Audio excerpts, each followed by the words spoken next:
ready to make another change to their offensive staff, expected to hire longtime college coach Willie Taggart to oversee their running backs. This amid the face-off between quarterback Lamar Jackson and the team. Baltimore's expected to tag him if the sides don't agree on a new deal before the franchise tag window closes March 7th. Whether it is with the Ravens or elsewhere, Jackson's next contract will be pivotal for the rest of the league, predicts ESPN NFL reporter Jeff Darlington. Right now, if he gets that guaranteed contract, it sets into motion a new precedent in the NFL. No longer is it just one contract with Deshaun Watson. It is a trend with two, and Joe Burrow and Justin Herbert and every quarterback after them will be looking for the same thing. NHL Capitals superstar captain Alex Ovechkin rejoined his teammates at practice today. He'd been away from Washington since February 14th after the death of his father. NBA Hawks GM Landry Fields said today former Jazz coach Quinn Snyder's among those being considered to replace the fired Nate McMillan. We all know the game isn't over till it's over. So next time you need parts for your car, don't call it quits. Go to eBay Motors. They have 122 million parts to take your car into overtime. Get the right parts at the right prices. ebaymotors.com. Let's ride. Matt Moscona. I'm very important. After further review. Say it one more time. After further review with Matt Moscona. And here we go. ESPN Baton Rouge, New Orleans, Alexandria. Live from the Mercedes-Benz of Baton Rouge studios. Let's ride.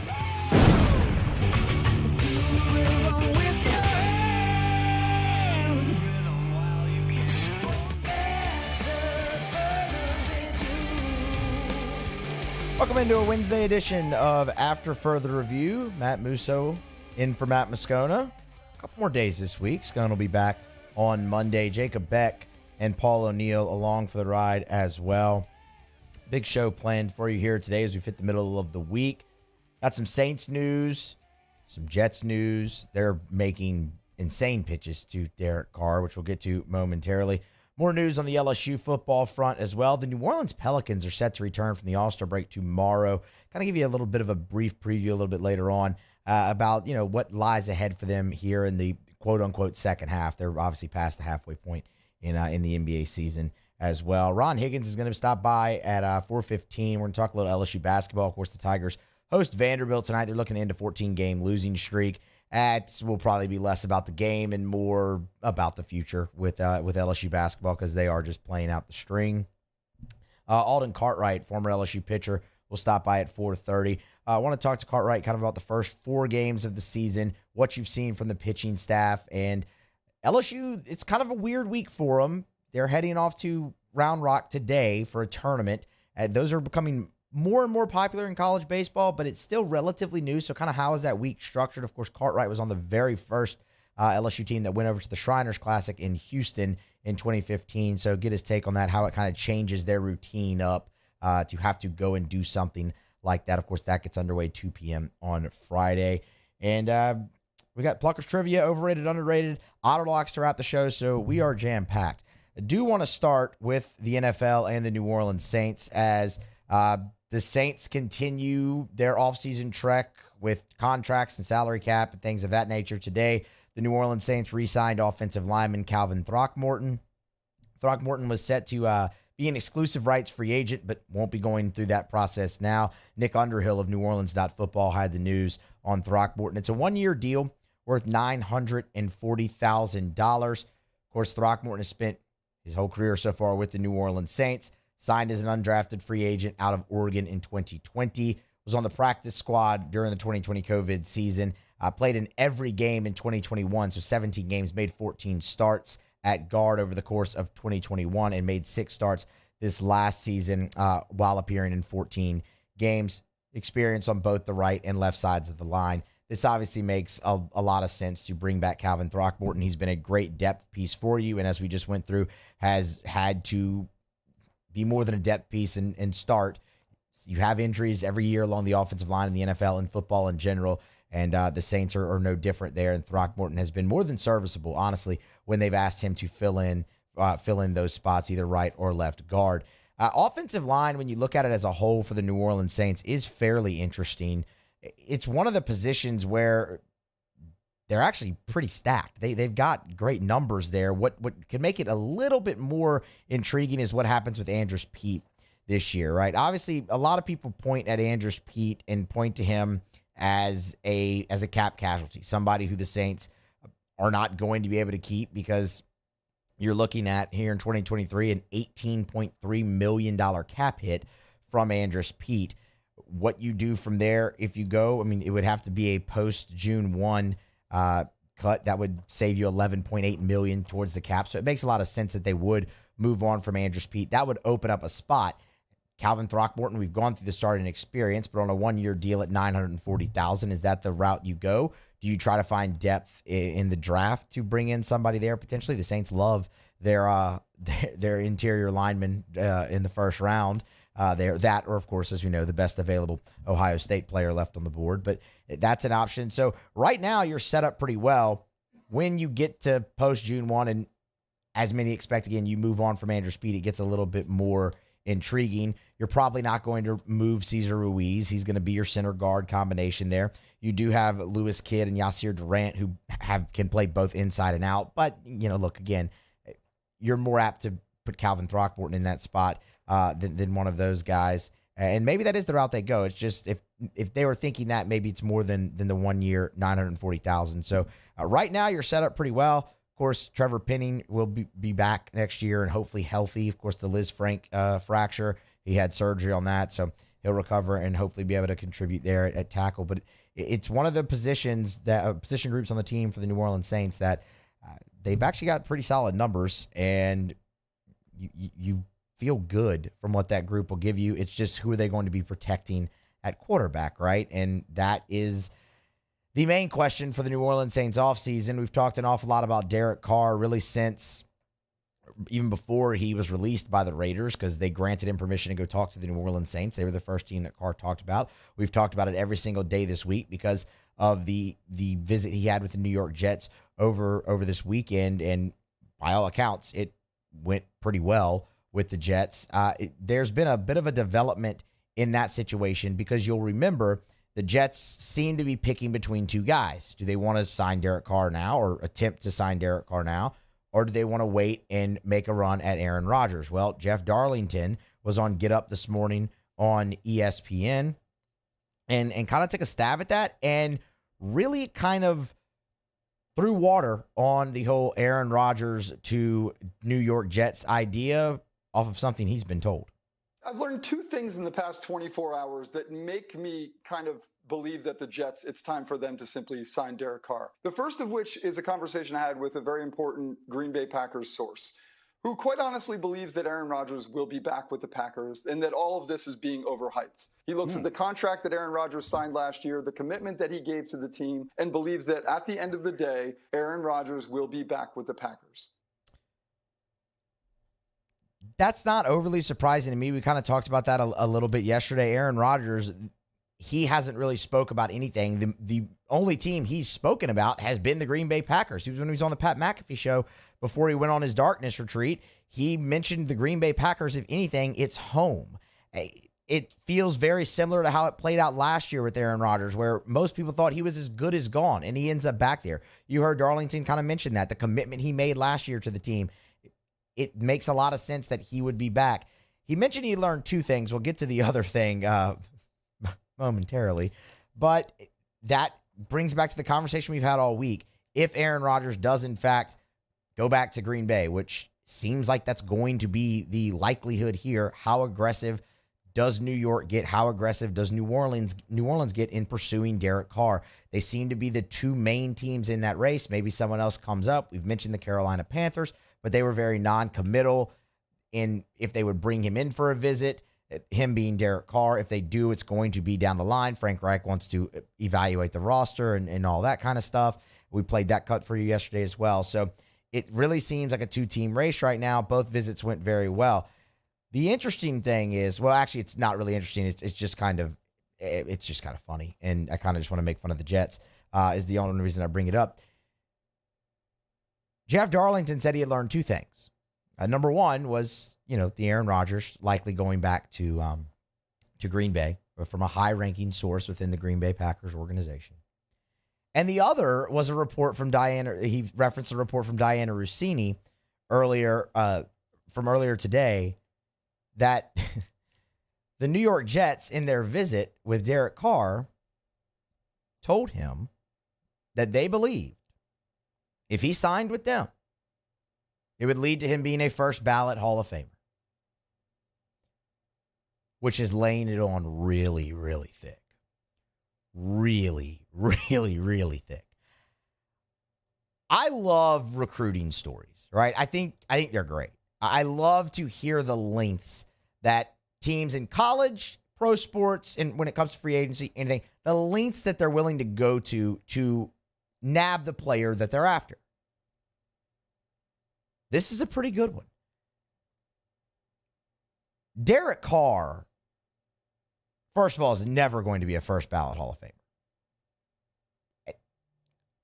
They say don't speak in absolutes. I'll speak in absolutes when it comes to that. He's never going to be a first ballot Hall of Famer. Derek Carr right now is not in the top 20, and he's 31 years old. He's not in the top 20 in NFL passing yards, in all-time passing yards, completions, touchdowns, none of that. He just isn't. And Derek Carr, as we've often talked about throughout this whole thing, is a mid-tier quarterback in the NFL. Now, I understand the Jets saying that. You want to lay it on thick, right? And maybe they believe it. I don't think that they do. I don't think I think they're just buttering him up. They're trying to sell their roster as being Super Bowl ready, which, I mean,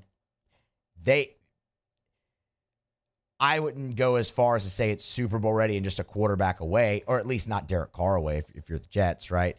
But if Derek Carr has eyes on being a first ballot Hall of Famer and believes that the Jets aren't just trying to butter him up, that's a pretty big commitment they're willing to make. We've talked about that they can make the financial commitment that he's potentially looking for around $30 million, if you believe what Spotrac has him listed at. I mean, if they were going to seriously make a run, and they still might seriously make a run at Aaron Rodgers, you're going to have to pay. So they've got the money to do so. And now apparently they're promising him the Hall of Fame. I think that's laughable, as I think most of you would probably agree. He's got a long way to go to reach that level, but the Jets are promising it. Recruiting, whether it's in college or NFL free agency, NBA free agency, whatever it is, it never ceases to amaze. It never really ceases to disappoint. So that's kind of the latest you have there. Rodgers looks to be headed back to the Green Bay Packers. At least that's what one high-ranking source is telling Jeff Darlington. And Jeff Darlington's great at his job. He would not run with that if he did not feel it was, a high likelihood. And the Jets think Derek Carr is going to be a first ballot Hall of Famer. Good luck with that. We'll see where he ends up. You look at every projection, it seems to be the Saints. Any of those projections, predicting offseason moves for the team, it's always Saints sign Derek Carr, Saints sign Derek Carr, Saints sign Derek Carr. So there's a lot of confidence that he ends up in New Orleans. We'll see. It's going to be a battle, and I still am very interested to see when the aggressiveness picks up from New York and from New Orleans. We're going to grab a break, come back on the other side, dive into some LSU football here on a Wednesday edition of AFR, presented by Pluckers. Come back with me. AFR. AFR is brought to you by the Renaissance Hotel and the Watermark Hotel, two great locations. If you're downtown or in Southtown, our friends at the Watermark and the Renaissance can certainly help make your next event spectacular, whether it's a wedding or an intimate gathering downtown at the Watermark, Baton Rouge's premier luxury hotel, or if you're at the Renaissance for a board meeting. They have elegant, intimate board meetings for a dozen people, or meeting space for up to 500 people in their spacious ballroom. At the Renaissance, they like to say, we're in the business of saying yes. So if it's annual conferences, award banquets, nonprofit school fundraisers, if you're hosting a sports team, a formal cotillion etiquette classes, they do it all at the Renaissance Hotel right there on Bluebonnet. It's the Renaissance Hotel. You can check them out online for reservations or to get more information. It's the Renaissance and the Watermark, downtown and Southtown. Check them out at the Renaissance Hotel. Bayou Chrysler Dodge Jeep Ram has $10,000 off new 2022 Ram 1500s. 2022 Ram 1500 trucks on our lot now with $10,000 off MSRP. All new Bayou vehicles come with a 1 million mile warranty. If you need sales or service, the crew at Bayou is going to do right by you. Gulf Coast Bank and Trust is giving our customers the power to bank anywhere, anytime during this challenging event. And we're right there with you. Our mobile banking app is a smart way to manage your money and time. Gulf Coast Bank and Trust, the bank that cares about you. Saturday, February 25th, 7 p.m. The Bulls Bands and Barrels Tour at the Lamar Dixon Expo Center. Presented by Jerry Lane Chevrolet. Edge of your seat excitement with bull riding, barrel racing, ultimate bullfighting. With a live performance by Bailey Zimmerman. With Timothy Wayne. Plus two-time PBR World Champion Chris Shivers. And Brinson James, the Entertainer. Tickets and information at bullsbandsandbarrels.com. Saturday, February 25th. Lamar Dixon Expo Center at 7 p.m. Presented by Jerry Lane Chevrolet. The #1 Chevrolet dealer in Louisiana. Louisiana. It's a place defined by culture, by pride, by passion, by people who do more than love this place. They celebrate it, elevate it, champion it. They are the individuals who embody what makes Louisiana great. The companies that make Louisiana a better place to work and live. The nonprofits leading transformational change in our communities. Champions of Louisiana are all around us, and LWCC is proud to celebrate them because we've always been Louisiana loyal, supporting the workers, the innovators, the change agents of this great place we call home. Who are the champions around you? Together, we can share their stories. Together, we can help our home state thrive. Together, we are Louisiana loyal. Always.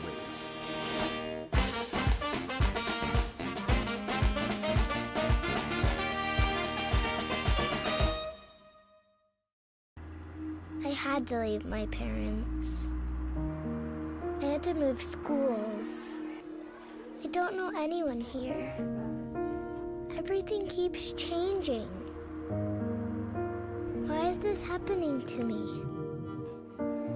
I'm sure glad you're here. Change a child's story. There's a child in foster care waiting for a volunteer like you.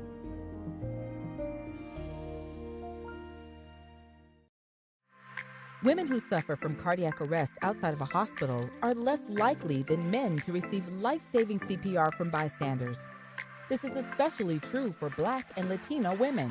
Be the one in your family to help change this statistic by taking the American Heart Association's challenge to learn CPR.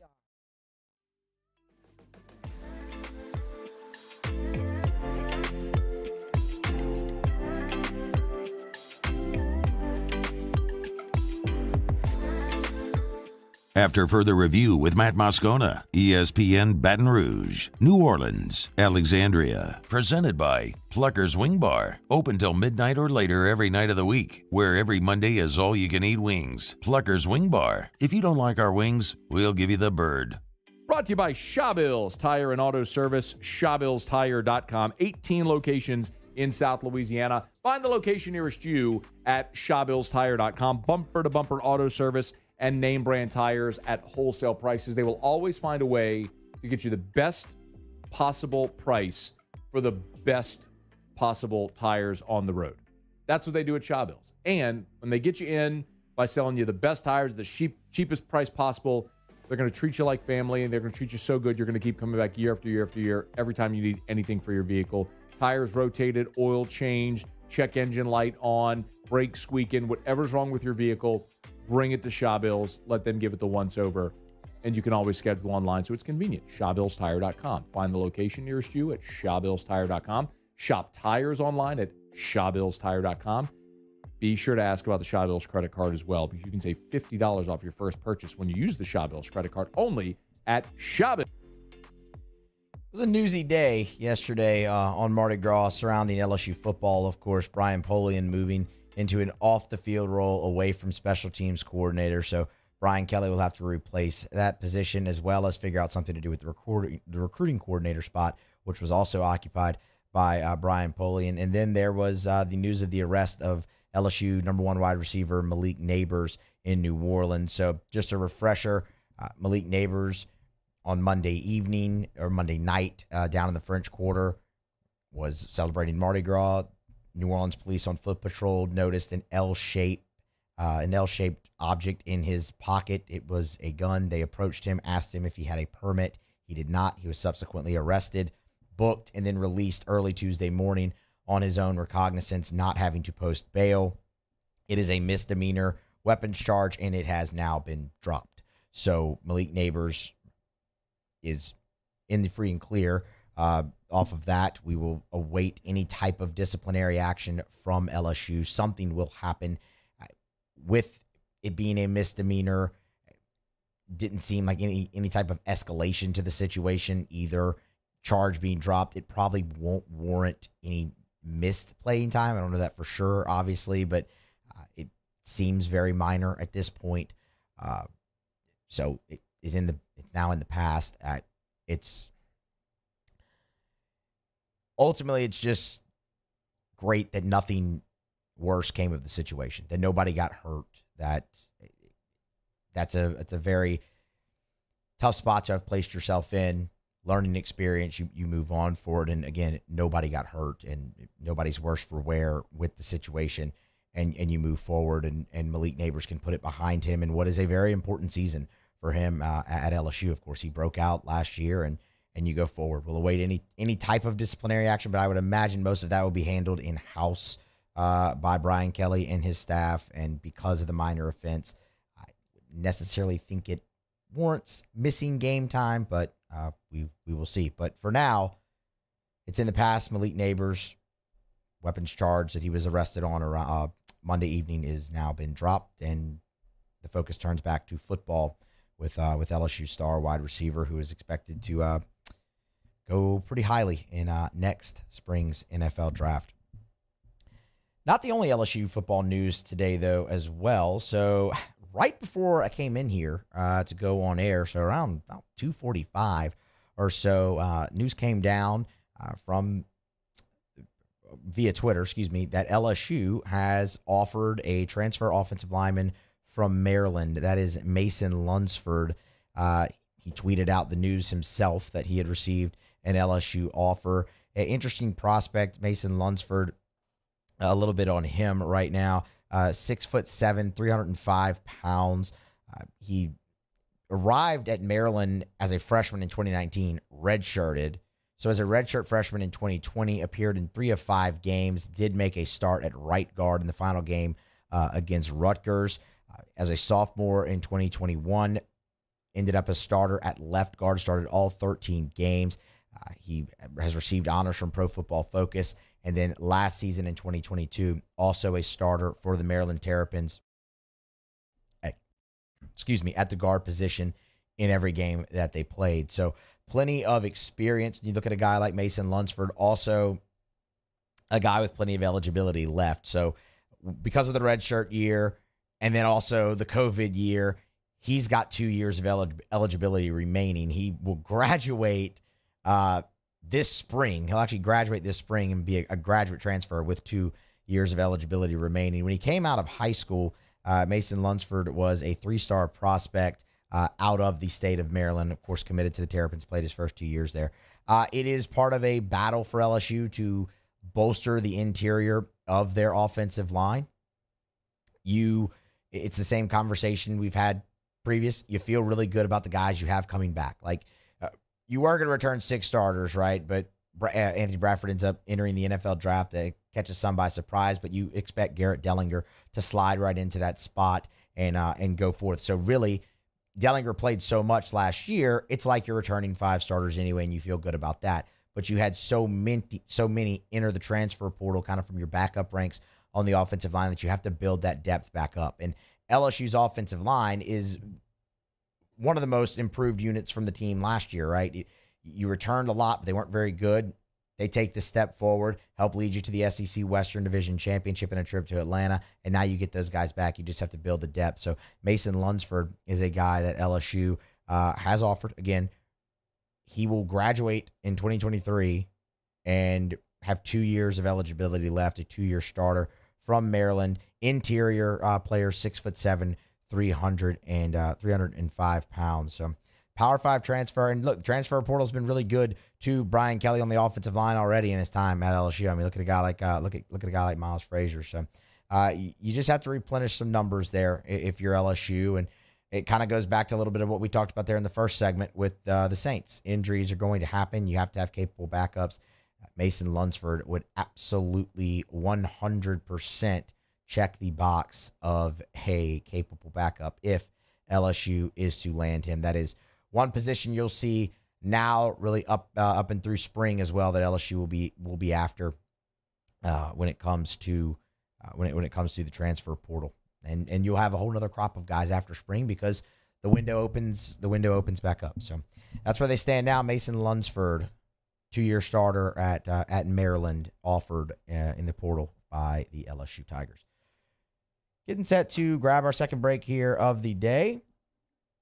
Before we do so, though, preview a little bit more of what's coming up on the show. Ron Higgins will stop by at 4:15 today. We'll talk some LSU basketball. Again, maybe not so much about the game tonight versus Vanderbilt. A little bit more about the future of LSU basketball and how they play out the string here and what they do in the offseason. What should your expectation be year 2? It's early to say, I understand, but what should and what really should be your reaction to this season as a whole, given what expectations were and honestly how it's played out? Because I don't think many of us thought it'd be a.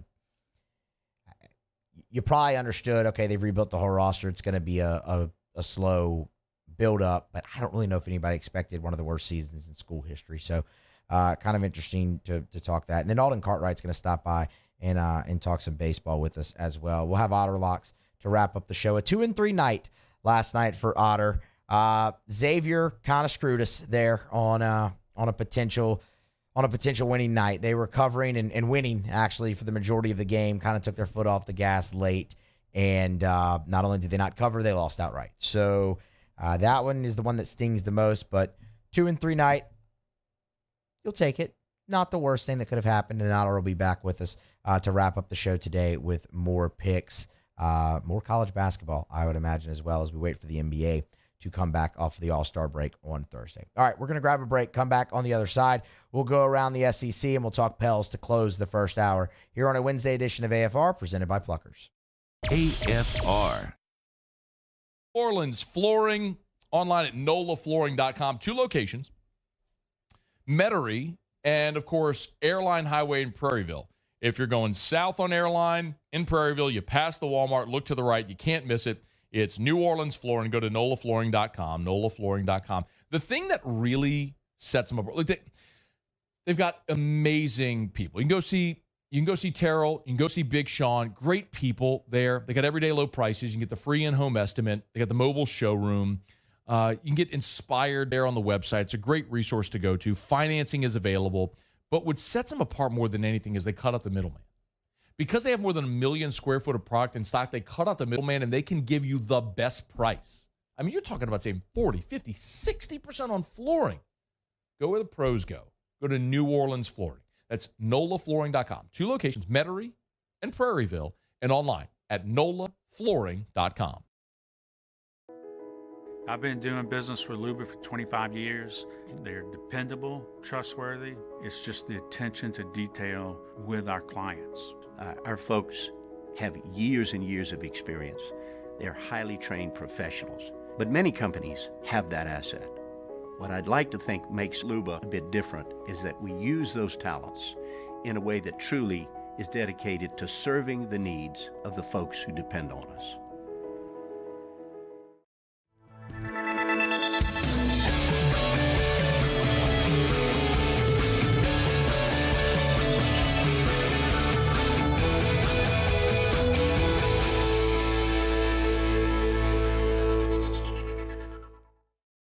Hi, I'm Brandon Landry, founder and CEO of WR. Hi, my name is Dr. Craig Green. This is Ryan Terrio with HUDCORoofing.com. Hey, it's Matt Moscona. No matter how big your commercial roofing job, HUDCO can help. My patients come to me because they trust that I can get the job done at a high level. Ryan Terrio and Richard Tilley have the same level of trust when it comes to roofing. If you have a roofing issue, call HUDCO Roofing. Give us a call, 364-1007, and we'll come to your house and give you a free inspection. Saturday, February 25th, 7 p.m. The Bulls Bands and Barrels Tour at the Lamar Dixon Expo Center. Presented by Jerry Lane Chevrolet. Edge of your seat excitement with bull riding, barrel racing, ultimate bullfighting. With a live performance by Bailey Zimmerman. With Timothy Wayne, plus two-time PBR world champion Chris Shivers, and Brinson James, the entertainer. Tickets and information at bullsbandsandbarrels.com. Saturday, February 25th, Lamar Dixon Expo Center at 7 p.m. Presented by Jerry Lane Chevrolet, the #1 Chevrolet dealer in Louisiana. Louisiana. It's a place defined by culture, by pride, by passion, by people who do more than love this place. They celebrate it, elevate it, champion it. They are the individuals who embody what makes Louisiana great. The companies that make Louisiana a better place to work and live. The nonprofits leading transformational change in our communities. Champions of Louisiana are all around us, and LWCC is proud to celebrate them because we've always been Louisiana loyal, supporting the workers, the innovators, the change agents of this great place we call home.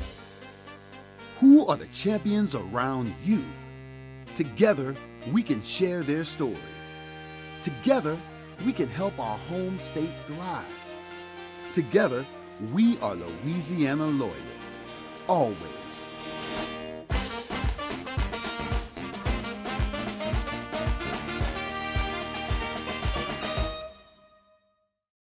Women who suffer from cardiac arrest.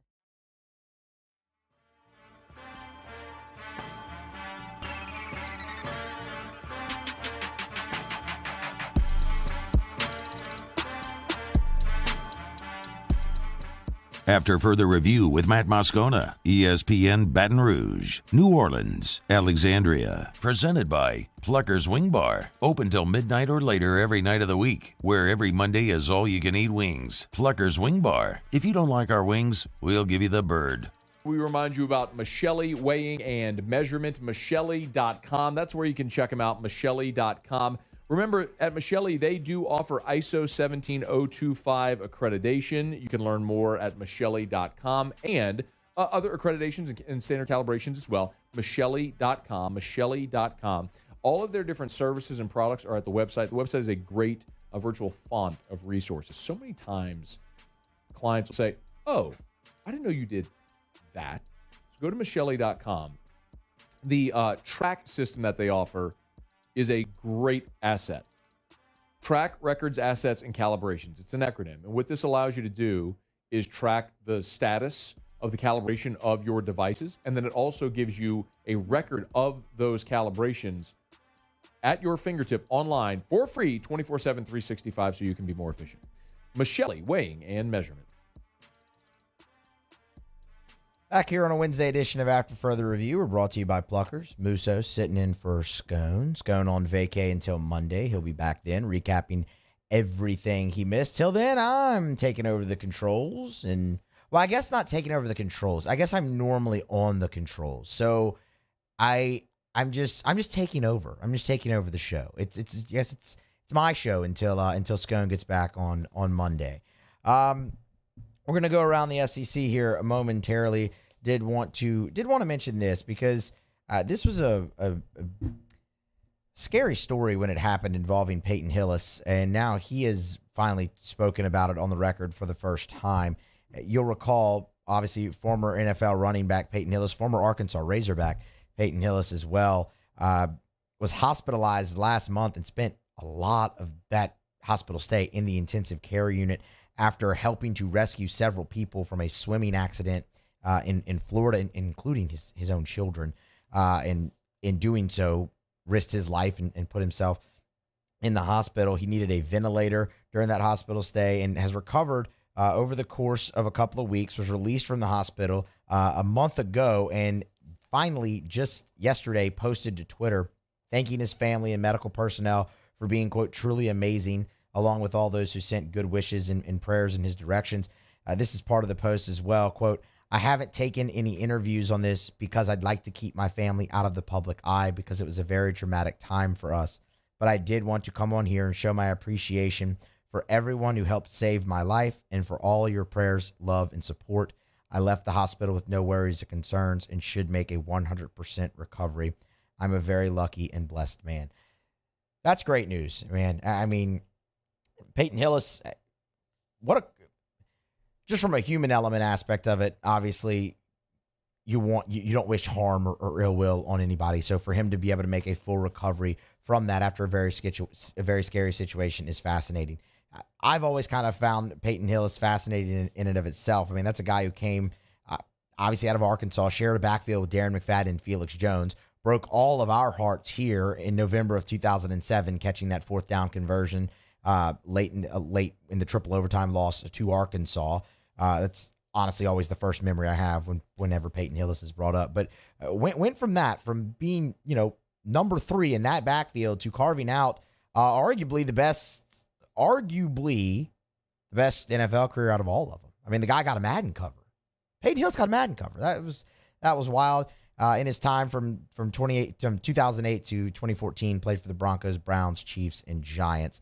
Of course, the most success came with the Cleveland Browns. So great news there, man, that Peyton Hillis is going to make a full recovery, and we certainly wish him well and admire him for a brave act of putting his life on the line to rescue others, and including his own children in Florida a couple of months ago. That's certainly very commendable. All right, let's go ahead and go around the SEC.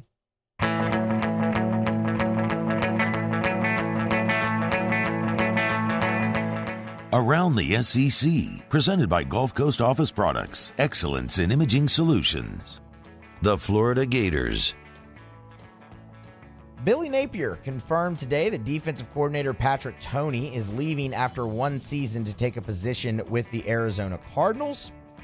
Napier has wasted no time in finding a replacement for Patrick Toney. ESPN, the first to report that Florida is hiring Alabama linebackers coach Austin Armstrong as their new defensive coordinator. Armstrong leaves Alabama after having just arrived in January of this year after 2 years as the DC at Southern Miss. Napier, there is some familiarity with Armstrong. He hired him as a graduate assistant in 2018 in Lafayette, and then again as an inside linebackers coach for the Cajuns for one season. Armstrong, 29 years old, becomes the youngest DC in the Power 5. The Auburn Tigers. Quite the interesting change to Auburn's baseball schedule this weekend. So the 17th-ranked Tigers, they were set to head out to Los Angeles to face USC in a 3-game series.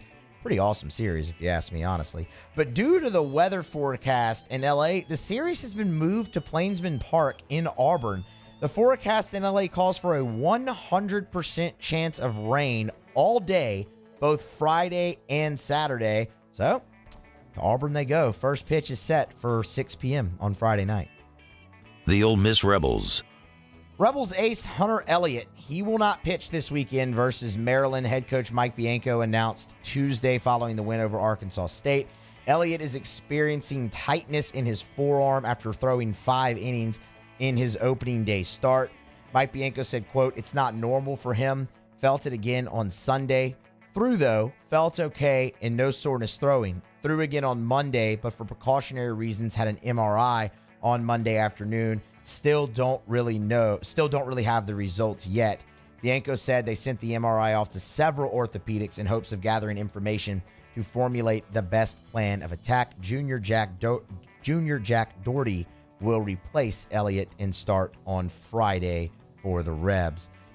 SEC basketball from last night, Texas A&M defeated Tennessee, 11th-ranked Tennessee, 68-63. It was a come-from-behind effort for the Aggies. They now move to 13-2 in the SEC. Tennessee falls to 9-6. The Missouri Tigers continue their winning ways, get a 20-win season and pretty much lock up an NCAA tournament berth. 66-64, their final over Mississippi State. That was in overtime. Hodge, the leading scorer for Missouri, 16 points, added 3 steals and 3 blocks. The Muss Bus rolls on. They continue their hot streak. Eric Musselman's team, Arkansas, 97-65, a rout over the Georgia Bulldogs, now 19-9. The Hogs, Council, their leading scorer with 22 points in that game. And, of course, you have plenty of action on the hardwood tonight in the Southeastern Conference. You know LSU is going to face Vanderbilt at 6 p.m. That game's on the SEC Network. Florida and Kentucky from the O'Connell Center or Exactitech Arena, whatever it is these days. ESPN 6 p.m. tip there. Alabama, number 2 in the land, visits South Carolina. That game is an 8 p.m. tip on ESPN2. Ole Miss and Auburn, yawn. That game follows LSU and Vanderbilt on the SEC Network at 8 p.m. One more scoreboard I want to run through because everybody loves their midweek baseball action. Alabama, they defeated Tennessee Tech 7-4 in Tuscaloosa. It was Kentucky over Evansville 6-3. Arkansas survived versus Grambling 9-7. That's the 9th-ranked Hogs. Number 23, South Carolina, no problem with Winthrop 19-3. Tennessee, 3rd in the land, dispatched of Alabama A&M 10-0. Number 4, Ole Miss over Arkansas State 11-3. And then you get into Florida. They went on the road to South Florida, won 6-1. Auburn 13-1 over North Alabama. Mississippi State took it on the chin, lost 11-5 to UL Monroe. It was Central Arkansas over 10th-ranked Vanderbilt 5-4, and Lamar over number 5 Texas A&M 7-4. So I'd like to congratulate Texas A&M, Vanderbilt, and Mississippi State on good seasons, but their seasons are now over. They lost their first midweek game of the year. That's around the SEC. It's brought to you by Gulf Coast Office Products every day here on After Further Review. Grab a break, come back, and wrap up hour number 1. The New Orleans Pelicans, they will travel up to Toronto tomorrow to face the Raptors in their first game back from the All-Star break. Let's preview the second half of the season for the Pels. What do they need to do to get back into the playoff? Back into the playoff and out of the playoffs and out of the play-in, and how do they get there? We'll talk about it to close out hour number 1 of After Further Review. Next, stay here. AFR. Love telling you about River City's 1 hour air. 752-0001. 752-0001. Love telling you about River City's 1 hour air because I love telling you about great companies that treat people right. That's River City's 1 hour air. They make you feel valued and they make you feel comfortable. When you schedule service with River City's 1 hour air, when technicians come into the house, you get a phone call, an email, and a text message alerting you the technician's on the way. You get a text message with a picture, a photo, name, and reviews of that technician who's coming to your house. They take the time to explain everything. They're very thorough. They have equipment on the truck because they're so big on continuing education. They have equipment on the truck other companies don't even own, never even heard of. River City's 1 hour air. Nights, holidays, weekends, they'll always come out. They'll never charge you extra. River City's 1 hour air. Got a problem with your home central AC? Call River City's 1 hour air. 752-0001.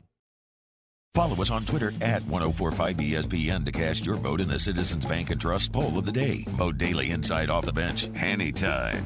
Hunt Palmer. And after further review, Citizens Bank and Trust brings you the poll of the day via Twitter at 1045ESPN. I had to leave my parents. I had to move schools. I don't know anyone here. Everything keeps changing. Why is this happening to me? I'm sure glad you're here. Change a child's story. There's a child in foster care waiting for a volunteer like you.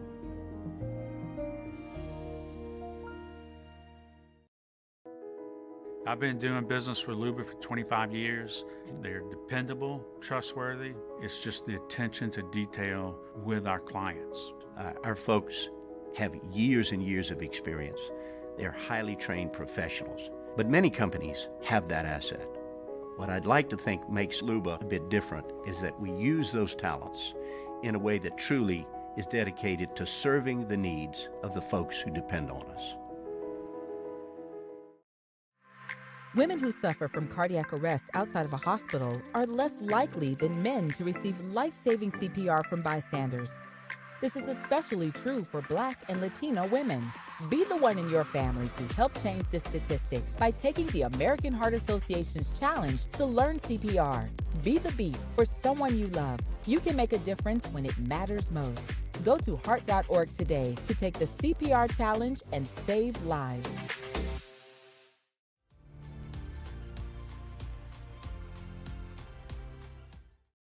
Hi, I'm Brandon Landry, founder and CEO of WR. Hi, my name is Dr. Craig Green. This is Ryan Terrio with HUDCORoofing.com. Hey, it's Matt Moscona. No matter how big your commercial roofing job, HUDCO can help. My patients come to me because they trust that I can get the job done at a high level. Ryan Terrio and Richard Tilley have the same level of trust when it comes to roofing. If you have a roofing issue, call HUDCO Roofing. Give us a call, 364-1007, and we'll come to your house and give you a free inspection. Saturday, February 25th, 7 p.m. The Bulls, Bands, and Barrels Tour at the Lamar Dixon Expo Center. Presented by Jerry Lane Chevrolet. Edge of your seat excitement with bull riding, barrel racing, ultimate bullfighting. With a live performance by Bailey Zimmerman. With Timothy Wayne. Plus two-time PBR world champion Chris Shivers. And Brinson James, the entertainer. Tickets and information at bullsbandsandbarrels.com. Saturday, February 25th. Lamar Dixon Expo Center at 7 p.m. Presented by Jerry Lane Chevrolet. The #1 Chevrolet dealer in Louisiana. Start your day with news and newsmakers. Start your day with traffic, weather, and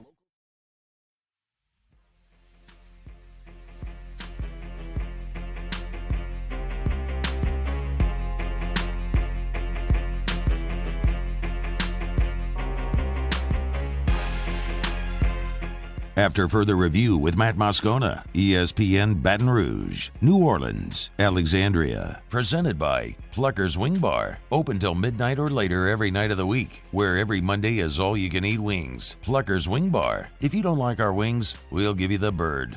Remind you about South Point Volkswagen, southpointvw.com. New and certified pre-owned in Baton Rouge and online at southpointvw.com. That's southpointvw.com. Get on by. Test drive any of their line.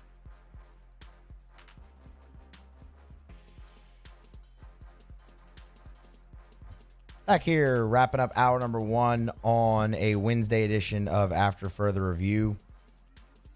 Kind of going by fast today, actually, not going to lie.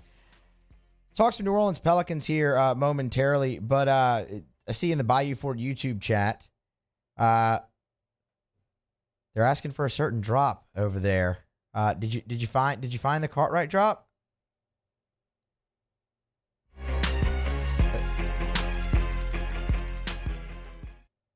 Cartwright? There it is. Yeah. We still have it. Alden Cartwright maybe has not been on the show in a long time, but we still have the drop, and it's always nice to dust it off there every once in a while. So Cartwright will be with us at 4:30. Going to talk some LSU baseball with the former Tiger pitcher. Right now, do want to talk a little bit about the New Orleans Pelicans as we wrap up hour number 1. So the Pels, they will be back in action tomorrow. So we'll preview the game with the Raptors tomorrow. But kind of just a look at where they go from here now into the second half, quote unquote second half, of course, of the NBA season. I mean, they only have about 23 games or so left remaining in the season. And it's been a very interesting one, right? I mean, this is a team that at one point was tied for first place in the Western Conference at 23-12. And then we all know what happened. You got to that point, obviously, without Brandon Ingram. Zion Williamson goes down with the hamstring. You go on the losing streak. Even when BI comes back, you lose the first 3 games that he's back with. The losing streak caps out at 10. And then you start to kind of turn it around. The Pelicans sit at 30-29 right now. 1 game above 500, and in the 7th spot in the 7th spot. So the first. Would you say the last or the first spot in the play-in? I guess technically the first spot in the play-in, right? Yeah, I would probably say the first. The last spot would mean that they're the last spot. Yeah, they're the last one in. So they sit in the first spot in the play-in at 7th. However, they are just half a game out of 6th and just 2 games out of 4th. On the flip side, because the Western Conference is just absolutely nuts, the Pelicans are also 3 games out of 13th. So it's wild. So that's where you sit. You're in a good position. You have 23 games left, and in those games, you have a favorable schedule. The 3rd easiest schedule in the NBA remaining for the New Orleans Pelicans. Now, that includes 3 games against the Spurs, which is great. The main question for New Orleans is, when can you get Zion back? That's what has to be answered first and foremost when looking at the second half for the New Orleans Pelicans is, when is Zion Williamson coming back? Hopefully we get an answer on that this week. So you'll remember the injury happened against the Philadelphia 76ers on January 2nd. The original timeline, Zion was going to be reevaluated in 3 weeks. When they did that, it was all roses, right? He's progressing on the timeline. Everything's going great. They'll reevaluate him again in 2 weeks after that. He had progressed to 3-on-3 basketball, which was a great sign. He's out on the court, moving around. And when it came time to reevaluate him again, that's when David Griffin met with the media and announced, setback. Re-aggravated the hamstring in that 3-on-3. In that, he also said they'd be looking at multiple weeks past the All-Star break that Zion Williamson would be back. Now, what does that mean, though? Is that in line with what the original timeline was? Was it 3 weeks for Zion Williamson? Because I should say as well, he will be reevaluated. They didn't really give a specific date, but David Griffin mentioned when we're all back together after the All-Star break. Well, that'd be right now. Like that would be this week. So I'm willing to say, okay, I guess it's going to be this week unless something's changed, and they just have not told anybody. So if he's reevaluated this week, what does the timeline look like? What is multiple weeks? We told you the original timeline was 3 weeks. If it follows that would put Zion back. Let me pull up the schedule for the Pelicans. Somewhere around March, right? Somewhere around March for Zion. If you go 3 weeks there, I'm trying to get you an exact game. So let's say they reevaluate him tomorrow.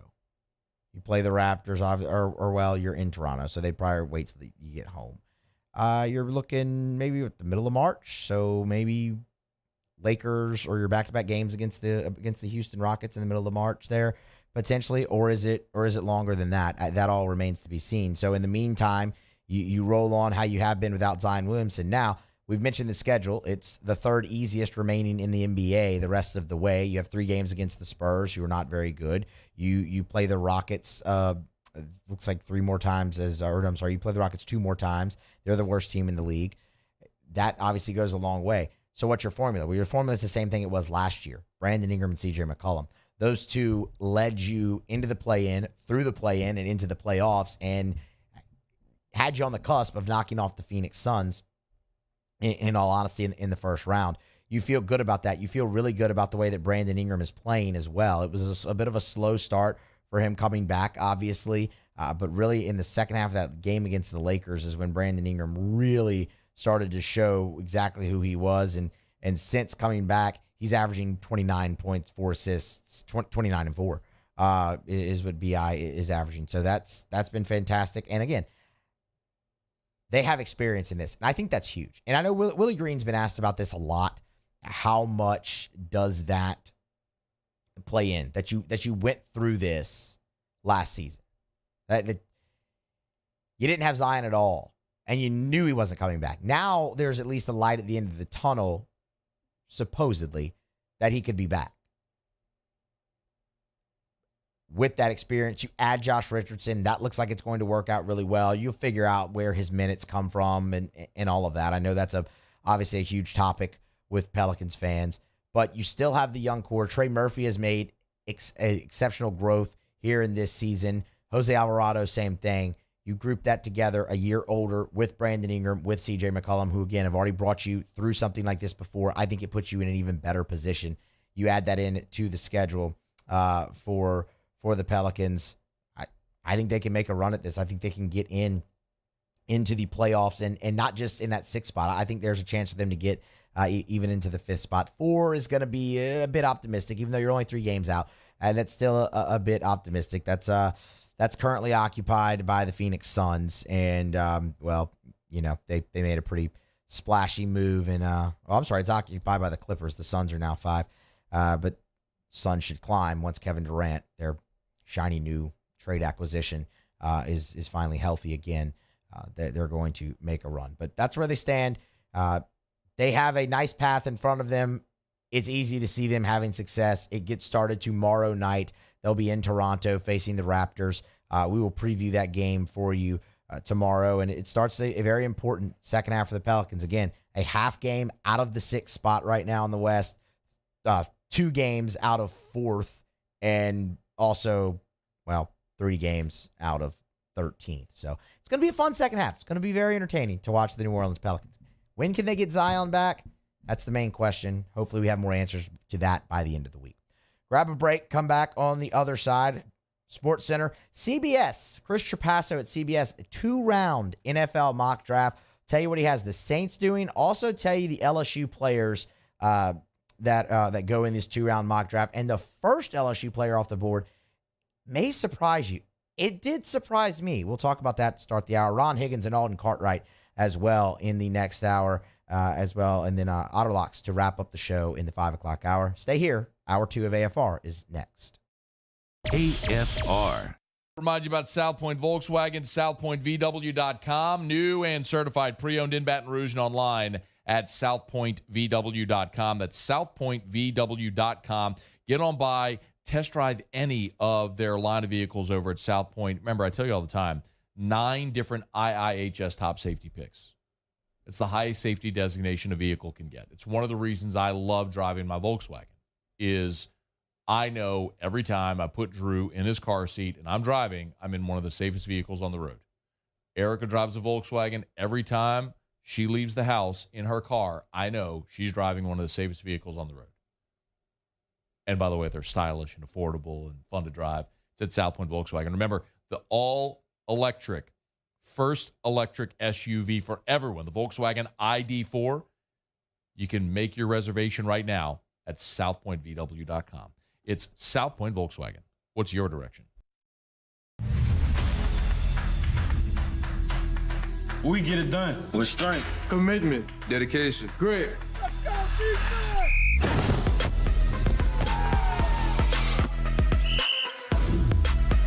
We get it done with passion for our fans and love for our community. We are the Tigers. Get it done. Let the values of the purple and gold be in your starting lineup this season. And as always, get it done. I'm Chris Nakamoto, and here's what we're working on for our stories on WBRZ Channel 2 tonight. LSU breakout star Malik Nabers gets a break after being arrested in the French Quarter. Charges dropped after being caught with a gun, but there's a catch. That his gun is not returned to him to keep those charges off. LSU Athletics says it's still gathering information pertaining to this. I'm Chris Nakamoto from WBRZ. Watch more tonight on WBRZ Channel 2. Bayou Ford has $10,000 off MSRP on select new 2022 Ford F-150 trucks. $10,000 off plus 0% financing. And all new Bayou Ford vehicles come with a 1 million mile warranty. The crew at Bayou Ford is going to do right by you. I had to leave my parents. I had to move schools. I don't know anyone here. Everything keeps changing. Why is this happening to me? I'm sure glad you're here. Change a child's story. There's a child in foster care waiting for a volunteer like you.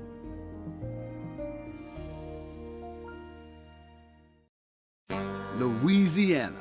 It's a place defined by culture, by pride, by passion, by people who do more than love this place. They celebrate it, elevate it, champion it. They are the individuals who embody what makes Louisiana great. The companies that make Louisiana a better place to work and live. The nonprofits leading transformational change in our communities.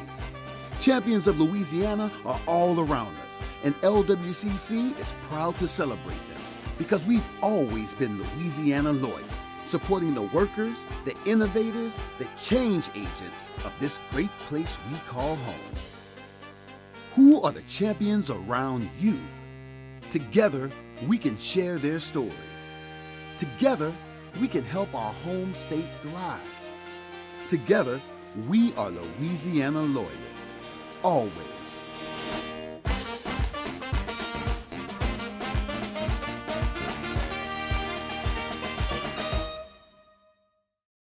Saturday, February 25th, 7 p.m. Bulls, Bands, and Barrels at the Lamar Dixon Expo Center. Presented by Jerry Lane Chevrolet. With bull riding, barrel racing, ultimate bullfighting. With a live performance by Bailey Zimmerman with Timothy Wayne. February 25th, Lamar Dixon Expo Center, 7 p.m.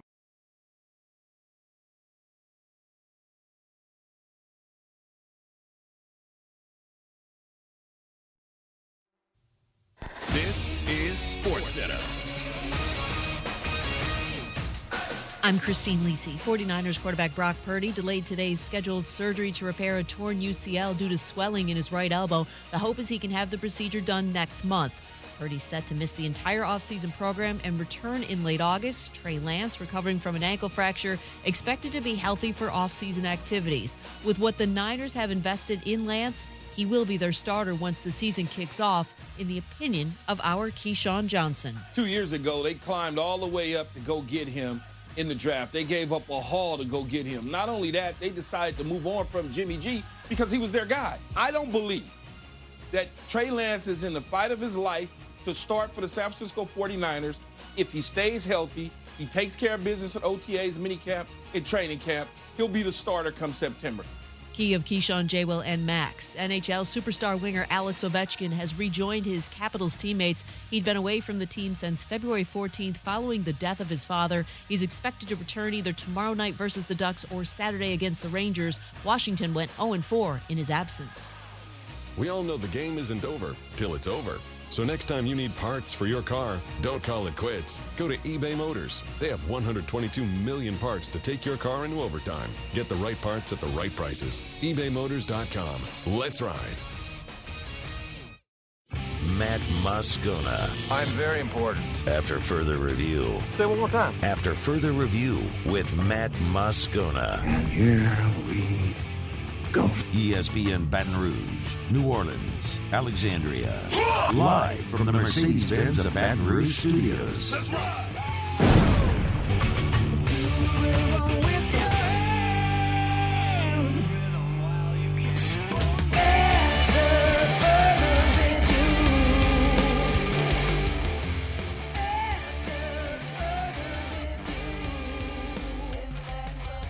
Kicking off hour number 2 of After Further Review. Matt Musso in for Matt Moscona. Scona on vacation. He will be back on Monday. Jacob Beck, Paul O'Neill along for the ride as well here on a Wednesday afternoon. 1 hour in the books, 2 more to go. Later this hour, Ron Higgins in the next segment talking LSU basketball. Alden Cartwright to talk LSU baseball at the bottom of this hour. And then at 5 o'clock, is the Pac-12 doomed?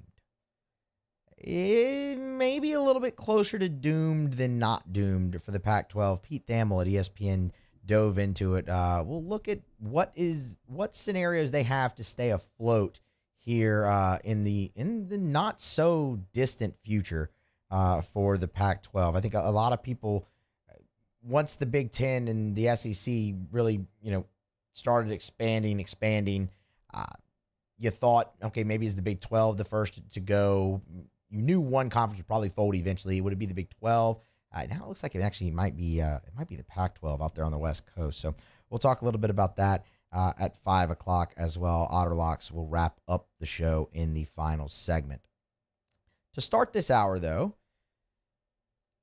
the NFL Draft Combine is next week. The NFL Draft is in April, so it's fast approaching, which means it's mock draft season. And mock draft season can be a lot of fun, especially when you get multiple round mock drafts. And that's what we have today from Chris Trapasso at CBS Sports. There's a couple different things I want to talk about with this mock draft. One of them does not pertain to the Saints or LSU, so we'll get to that. Let me do Saints and LSU stuff with it first. For what it's worth, Trapasso loaded this thing down with trades, with different scenarios. Like he set the scene basically in the NFL for this draft as follows. Specifically the quarterback scene. So in this mock, he accounts for Derek Carr signing with the New Orleans Saints. So keep that in mind. Aaron Rodgers being traded to the New York Jets. Lamar Jackson being traded to the Washington Commanders. And Jimmy Garoppolo signing with the Las Vegas Raiders. that's the quarterback scene, and then there's multiple trades throughout. Let's start at pick 29 and start with the New Orleans Saints.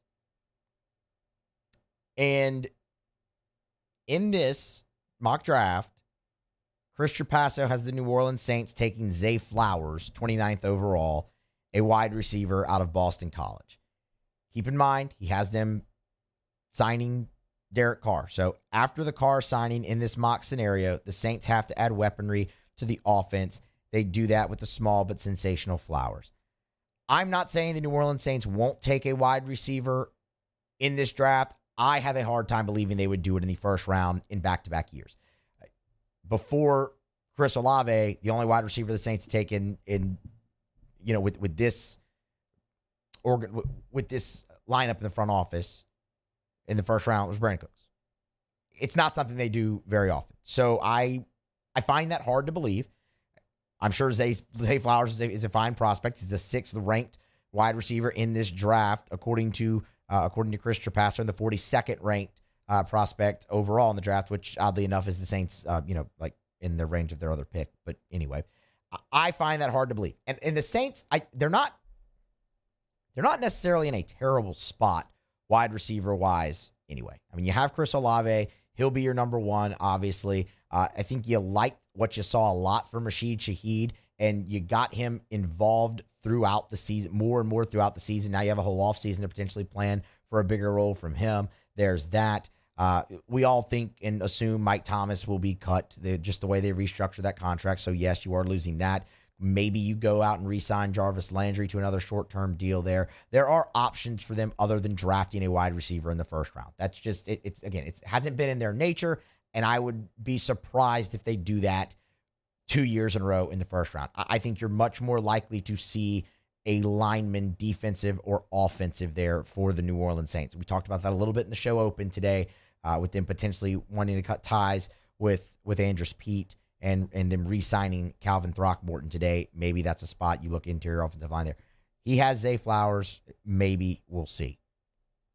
At number 40, he has the Saints taking Antonio Johnson, a safety out of Texas A&M. Saints need some help in the secondary.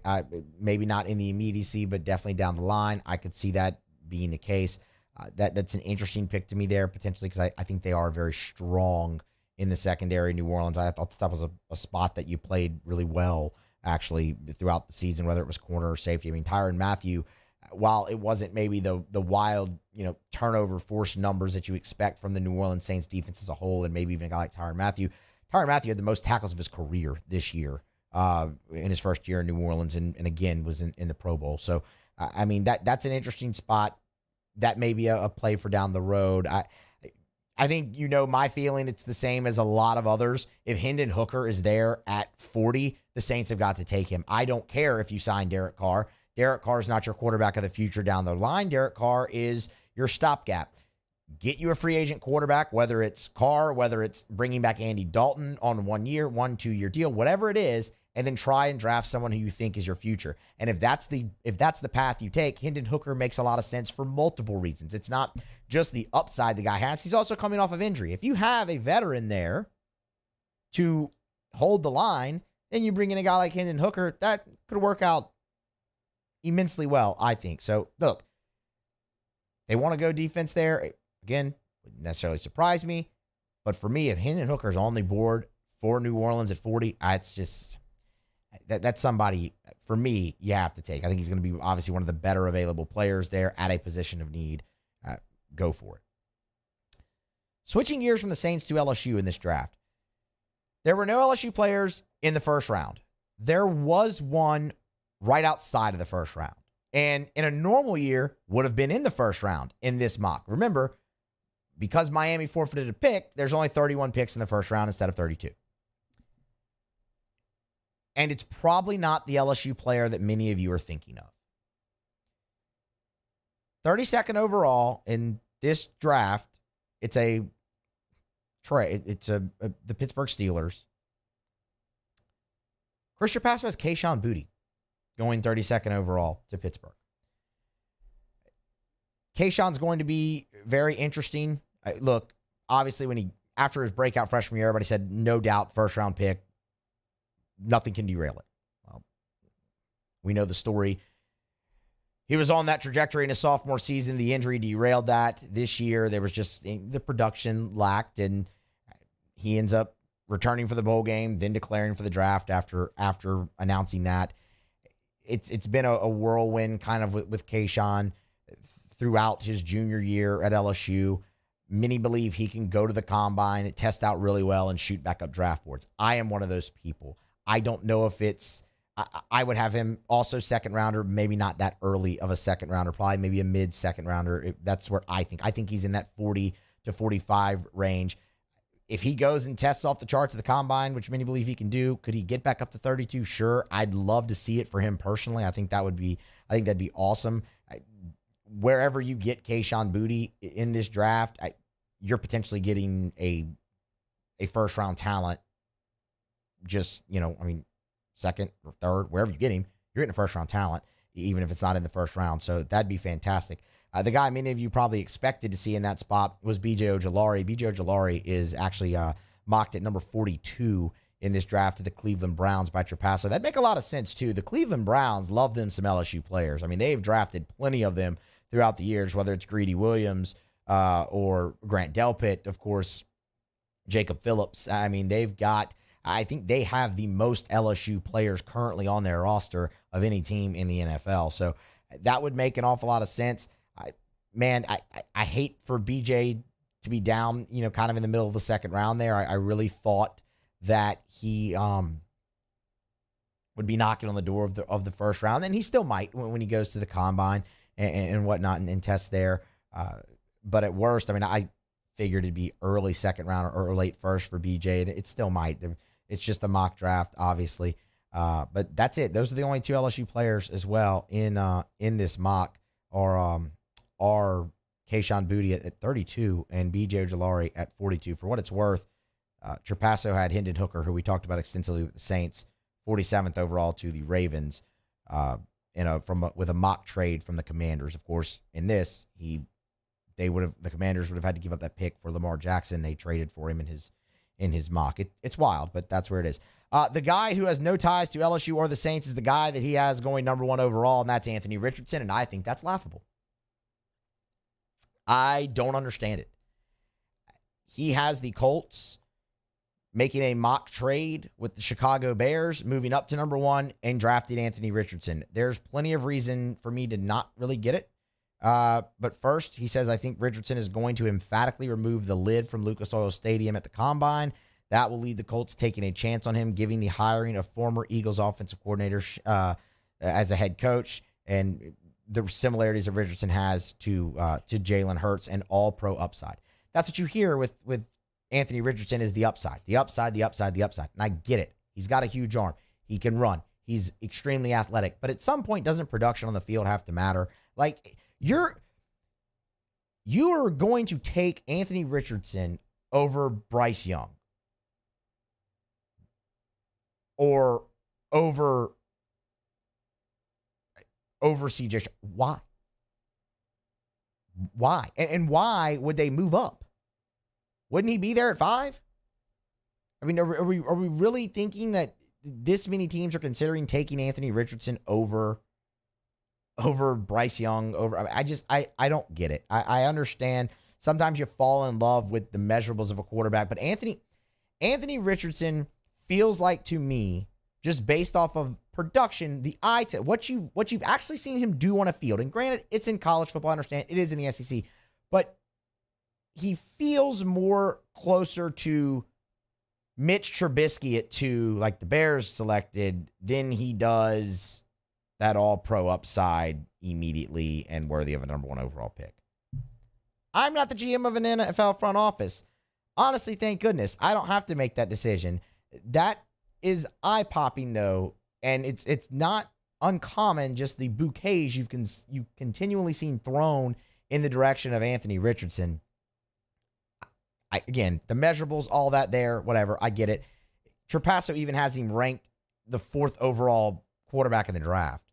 It just, I don't know. That doesn't make a lot of sense. Again, for me, feels a little bit more like a reach, like the Mitch Trubisky pick turned out to be, than it would be man, you're drafting your franchise. You're drafting this guy that's going to be an all-pro and potentially have you in the playoffs and winning divisions and competing for a Super Bowl, which is what you want when you take a quarterback, not only in the first round, but number 1 overall. I just don't think that guy's Anthony Richardson. We'll grab a break, come back on the other side. LSU, they're looking to end a 14-game losing streak tonight when they face Vanderbilt in the PMAC. Ron Higgins, Tiger Details, part of the Rivals Network, will join us on the other side.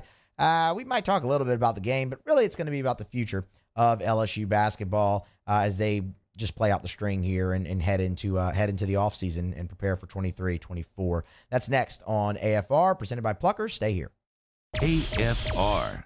If you are even thinking about selling your home, I'm going to give you a phone number. I'm going to give you the only phone number that you will need. I'm going to give you Darren James's phone number. It's Darren's cell. Like, you can call this number, you can text this number, and you are literally calling or texting the phone number that Darren James has in his pocket or on his hip. I'm talking about the realtor that sells more homes than anybody. A guy on the Wall Street Journal is listed the top 1,000 realtors in America based on the number of homes sold. You ready? 335-7666. 335-7666 or agent225.com. Of course, you can go to the website, agent225.com.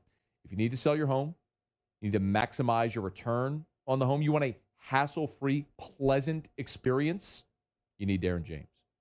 335-7666 or agent225.com. If you need to sell your home, you need Darren James. Agent225.com. Think real estate, think Darren James. Gulf Coast Bank and Trust is giving our customers the power to bank anywhere, anytime during this challenging event. And we're right there with you. Our mobile banking app is a smart way to manage your money and time. Gulf Coast Bank and Trust, the bank that cares about you. I've been doing business with Luba for 25 years. They're dependable, trustworthy. It's just the attention to detail with our clients. Our folks have years and years of experience. They're highly trained professionals, but many companies have that asset. What I'd like to think makes Luba a bit different is that we use those talents in a way that truly is dedicated to serving the needs of the folks who depend on us. Women who suffer from cardiac arrest outside of a hospital are less likely than men to receive life-saving CPR from bystanders. This is especially true for Black and Latino women. Be the one in your family to help change this statistic by taking the American Heart Association's challenge to learn CPR. Be the beat for someone you love. You can make a difference when it matters most. Go to heart.org today to take the CPR challenge and save lives.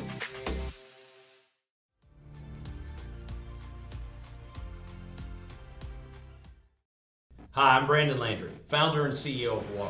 Hi, my name is Dr. Craig Green. This is Ryan Terrio with HUDCORoofing.com. Hey, it's Matt Moscona. No matter how big your commercial roofing job, HUDCO can help. My patients come to me because they trust that I can get the job done at a high level. Ryan Terrio and Richard Tilley have the same level of trust when it comes to roofing. If you have a roofing issue, call HUDCO Roofing. Give us a call, 364-1007, and we'll come to your house and give you a free inspection. Saturday, February 25th, 7 p.m. The Bulls, Bands, and Barrels Tour at the Lamar Dixon Expo Center. Presented by Jerry Lane Chevrolet. Edge of your seat excitement with bull riding, barrel racing, ultimate bullfighting. With a live performance by Bailey Zimmerman. Rockin' a hard place. With Timothy Wayne, plus two-time PBR world champion Chris Shivers, and Brinson James, the entertainer. Tickets and information at bullsbandsandbarrels.com. Saturday, February 25th, Lamar Dixon Expo Center at 7 p.m. Presented by Jerry Lane Chevrolet, the #1 Chevrolet dealer in Louisiana. I had to leave my parents. I had to move schools. I don't know anyone here. Everything keeps changing. Why is this happening to me? I'm sure glad you're here. Change a child's story. There's a child in foster care waiting for a volunteer like you.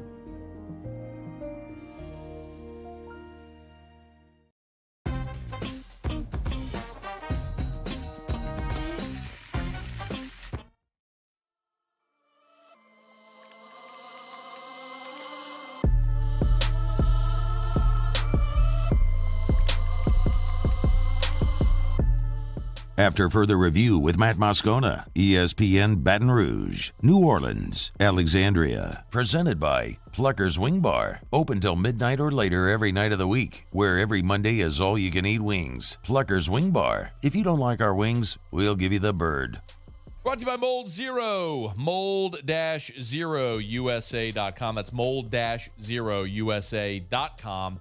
Check them out online. I tell you this all the time. If you notice mold, if mold is a problem, or even odors, Mold Zero can help.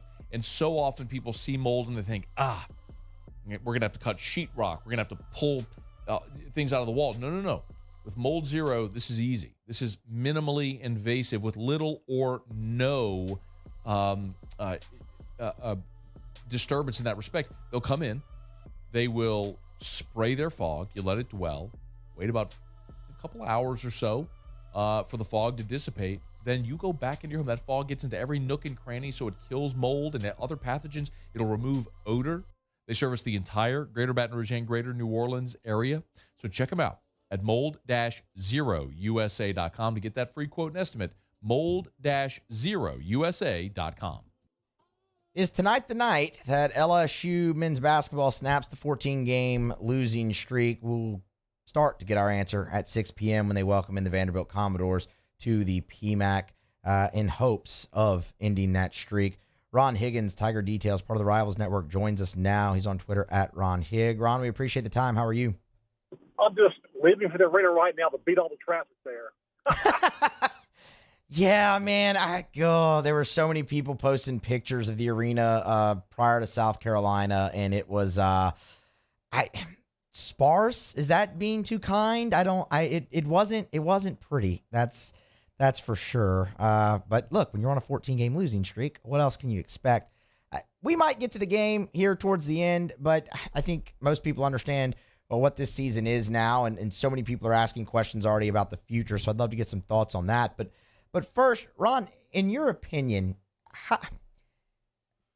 how did we get here? But not in the sense that, look, everybody understands how they got to the point, why they had to rebuild the roster and whatnot. But I think most people came into this season with fairly low expectations. How did we necessarily go from low expectations to one of the worst seasons in program history? It's a team with mid-major talent that's not very athletic, not particularly fast. Might be the worst shooting LSU basketball team I've ever seen. They can run an offense and get open. They can't hit shots. It's absolutely alarming. And the problem is that you've got guys with some of the worst shot selection I've ever seen, but you can't pull them out because there's nobody on the bench you can put in for them. That's a dilemma that Matt McMahon faces. Yeah, but would he like to yank these guys out? I'm sure he would. But who do you put in for him? It's basically a team that's the talent level simply isn't up to par to most of the SEC, and it finally showed up. I was most surprised the Arkansas game. They beat Arkansas because I thought that it would immediately show LSU's problems, but it began to show after that. And the biggest problem is just they just don't match up to the rest of the SEC on a talent level. And look, we understand he had to put a whole team together in a month and a half. I get that. But there's been some games this year they've lost. This one last Saturday against South Carolina, LSU was a 7.5-point favorite.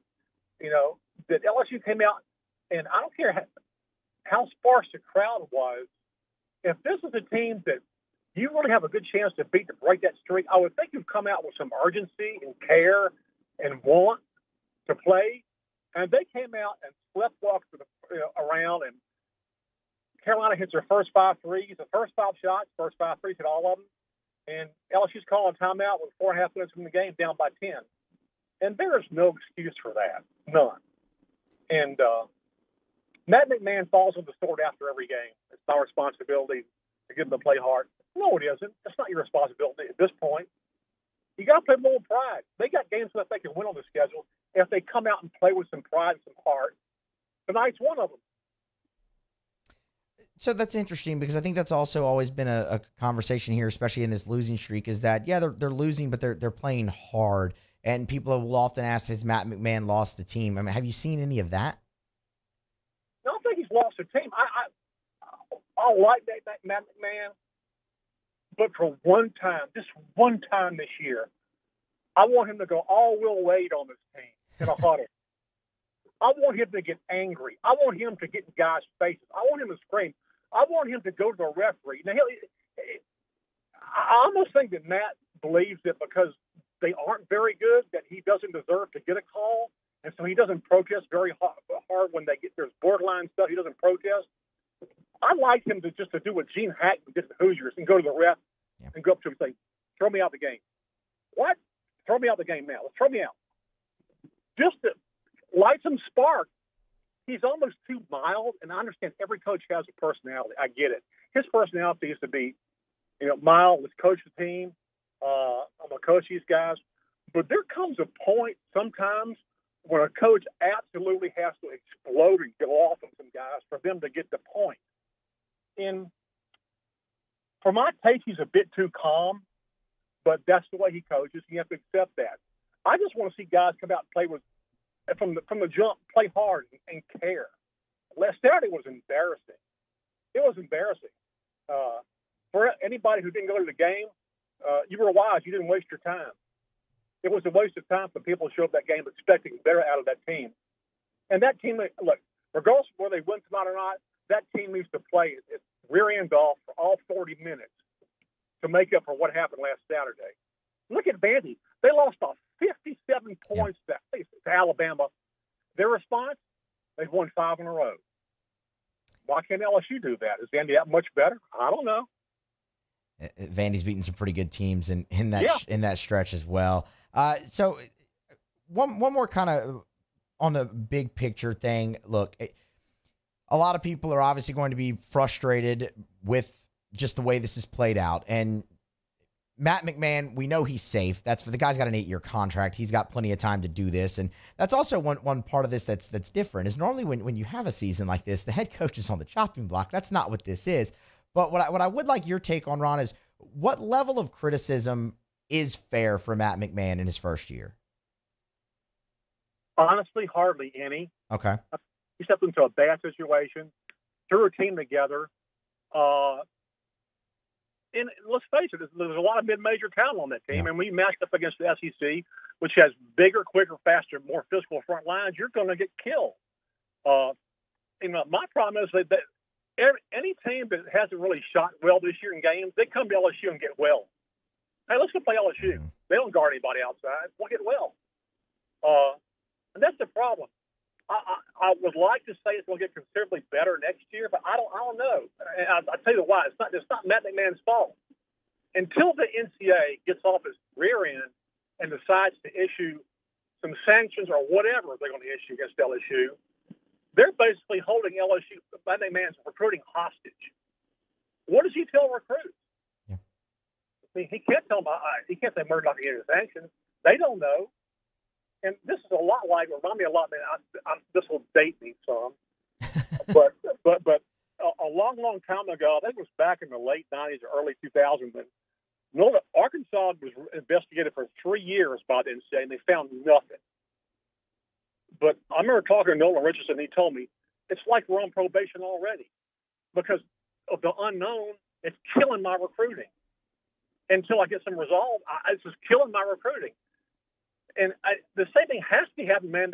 Matt McMahon, how do you recruit and anybody decent when you don't know what the future is going to be like? Because the NCAA hasn't ruled anything yet, and it's very aggravating. I feel bad for him. I feel bad for the program because the NCAA won't issue a ruling. For sure. I mean, this whole saga has gone on way too long. I mean, 2017 was the first time any of this ever really kind of came to light, and it's 2023 now, and you still have no resolution. I agree with that, and it is. I mean, you can say, "Oh, look in the transfer portal, look anywhere," but you're right. I mean, any type of recruiting you're trying to do is going to be hampered. Out of obligation for the game tonight, LSU and Vanderbilt. First, do you think there's any credence to, man, you're due for one, so eventually it'll happen? Yeah, if you come out and if you believe that as a team, if you come out and play hard from the jump, and but the problem with this team, it just misses so many shots in a row at times. Yeah. I mean, I haven't researched it, but I'd like to see this how many times they've missed at least 10 shots in a row this year in a game. In games, they've probably done it at least once every game almost, or a lot. They get on these rolls, they can't buy a shot. They miss layups, they miss drives, they miss tip-ins, they miss wide open shots. And the problem is the other team's probably not shooting that well either. But against LSU, you get like a 10-0 run. It's like a 20-0 run because they just can't come back on anybody. Yeah, they're due for one. And it's a dubious thing to tie the school record for 15 losses, which I didn't think would ever happen. But I'll say this for the team that had it before, Johnny Jones, that last team, at least they could score. They could score. They just couldn't defend. This team can't score, and that's a huge problem. I'm hoping for the sake of these guys they win this game. I mean, look, they're good guys. I really believe they're trying, but what happened Saturday was inexcusable, really, and they need to make amends for that kind of effort. They'll get their shot tonight, 6 p.m. on the SEC Network when they face the Vanderbilt Commodores, a hot team. This was one of the stretches we looked to as, that's where they can make their hay back, and now Vanderbilt's won 5 games in a row. Ron, we appreciate the time here on a game day, man, and we'll do it again soon. Take care. See you. Absolutely. That is Ron Higgins, columnist, Tiger Details, part of the Rivals Network. Follow him on Twitter at Ron Hig. I always enjoy the insight from Ron, man. He ain't afraid to tell it how it is, and that's one reason, especially in a season like this. That's a good go-to guy there, Ron Higgins. So I appreciate the insight. Tigers, they'll try to snap the losing streak, get back on the winning side of things, because it does feel like they're due for one. They get their shot against Vanderbilt tonight, 6 p.m. In the PMAC on the SEC Network, or listen to it on the LSU Sports Radio Network. Chris Blair and John Brady on the call, and you'll hear it on our sister station, Eagle 98.1. We'll grab a break. I have made it through an hour and a half of this show without talking about LSU baseball. I think that should honestly be commended. If you know me, that ends next. Alden Cartwright, former Tiger pitcher, joins the show. We're going to talk some the number one team in the country as they get set to head to the Round Rock Classic this weekend. That's next on AFR. AFR. AFR is brought to you by Clegg's Nursery, 4 locations in the greater Baton Rouge area. Siega near Airline, LA 16 in Denham, Mid-City on Donmore, and the Garden Center on Greenwell Springs. Any of the 4 locations, tell you every single day. Buy local, shop local over at Clegg's Nursery. Remember, this is the perfect time of year to plant trees and shrubs. They have a great selection of citrus trees right now over at Clegg's Nursery. So maybe you want some privacy shrubs from your neighbors. Clegg's has a great selection, great inventory, so get on by and see our friends at Clegg's Nursery. Any of the 4 locations, you know where they are all over town. They've been an institution for more than 60 years. And remember, Clegg's is partnered with True Value Hardware Store. So anything you'd find at a True Value Hardware Store, you'll also find at Clegg's Nursery. So if you're a green thumb or a do-it-yourselfer, it's one-stop shop at Clegg's Nursery. Buy local, shop local. Tell them Matt sent you to Clegg's Nursery.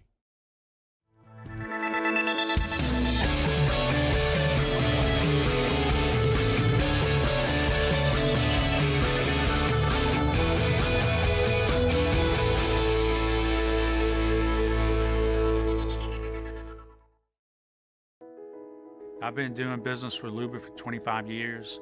They're dependable, trustworthy. It's just the attention to detail with our clients. Our folks have years and years of experience. They're highly trained professionals. But many companies have that asset. What I'd like to think makes Luba a bit different is that we use those talents in a way that truly is dedicated to serving the needs of the folks who depend on us. Louisiana. It's a place defined by culture, by pride, by passion, by people who do more than love this place. They celebrate it, elevate it, champion it. They are the individuals who embody what makes Louisiana great. The companies that make Louisiana a better place to work and live. The nonprofits leading transformational change in our communities. Champions of Louisiana are all around us, and LWCC is proud to celebrate them because we've always been Louisiana loyal. supporting the workers, the innovators, the change agents of this great place we call home. Who are the champions around you? Together, we can share their stories. Together, we can help our home state thrive. Together, we are Louisiana Loyal. Always.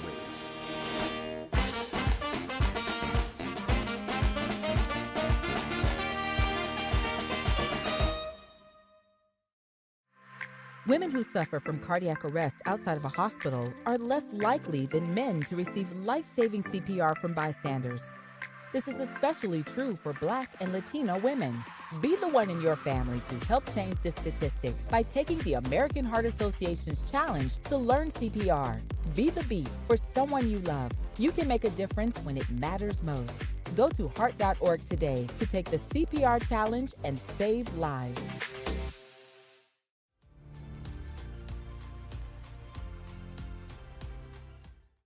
Hi, I'm Brandon Landry, founder and CEO of WR. Hi, my name is Dr. Craig Green. This is Ryan Terrio with HUDCORoofing.com. Hey, it's Matt Moscona. No matter how big your commercial roofing job, HUDCO can help. My patients come to me because they trust that I can get the job done at a high level. Ryan Terrio and Richard Tilley have the same level of trust when it comes to roofing. If you have a roofing issue, call HUDCO Roofing. Give us a call, 364-1007, and we'll come.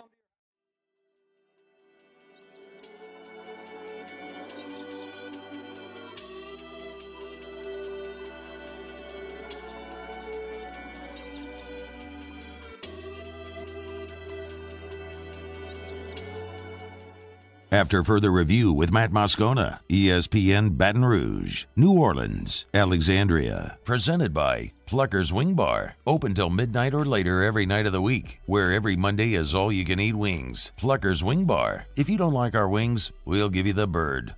Let's talk some LSU baseball. Tigers 4-0, ranked number 1 in the country. They head to Round Rock, Texas for the Carbach Round Rock Classic.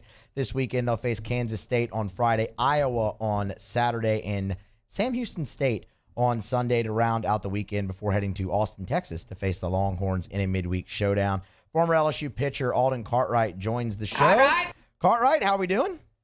Musso, brother, what's up?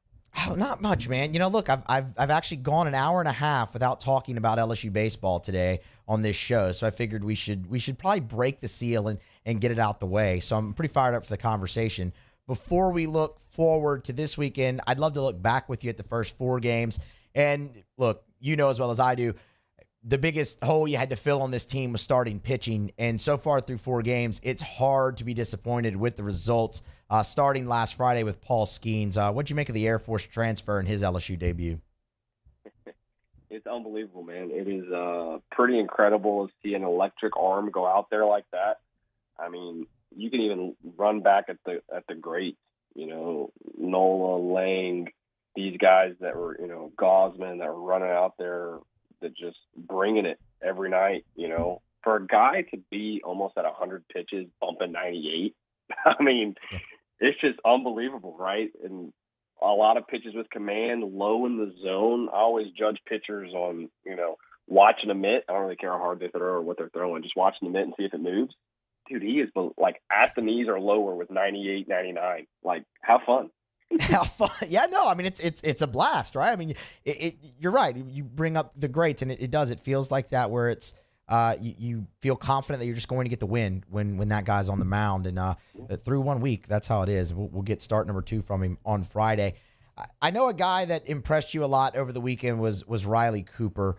Why did he impress you so much? Was it a surprise to you, or what exactly struck you so much about Riley Cooper in his Saturday start? I guess just where he came from to where he was today. You know, you and I talked a lot. We talked a lot about it at over some drinks at the SEC championship in Atlanta. You know, I was just like, you know, I'd rather see someone else out there. I didn't even expect him to start. You know, and so when they named him as Saturday starter, I heard all these stud dudes on the mound. Right? I'm like, really? Riley Cooper? Like, Chris Stapleton's running out there? I'm like, God, I was like, all right, you know, but this is why you trust the coaching staff. Even a guy like myself, played LSU baseball, been in the locker room, been at it, I'm not in there every day. And what an expert like Jay Johnson is seeing, right?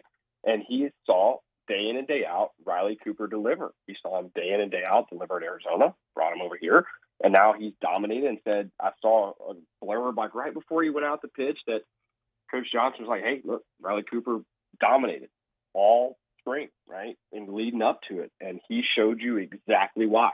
He has found it in his game. Something clicked for him. Look at the mitt, not moving. He's changing arm slots. He's changing up speeds. And I don't care how hard you throw, 82, 102.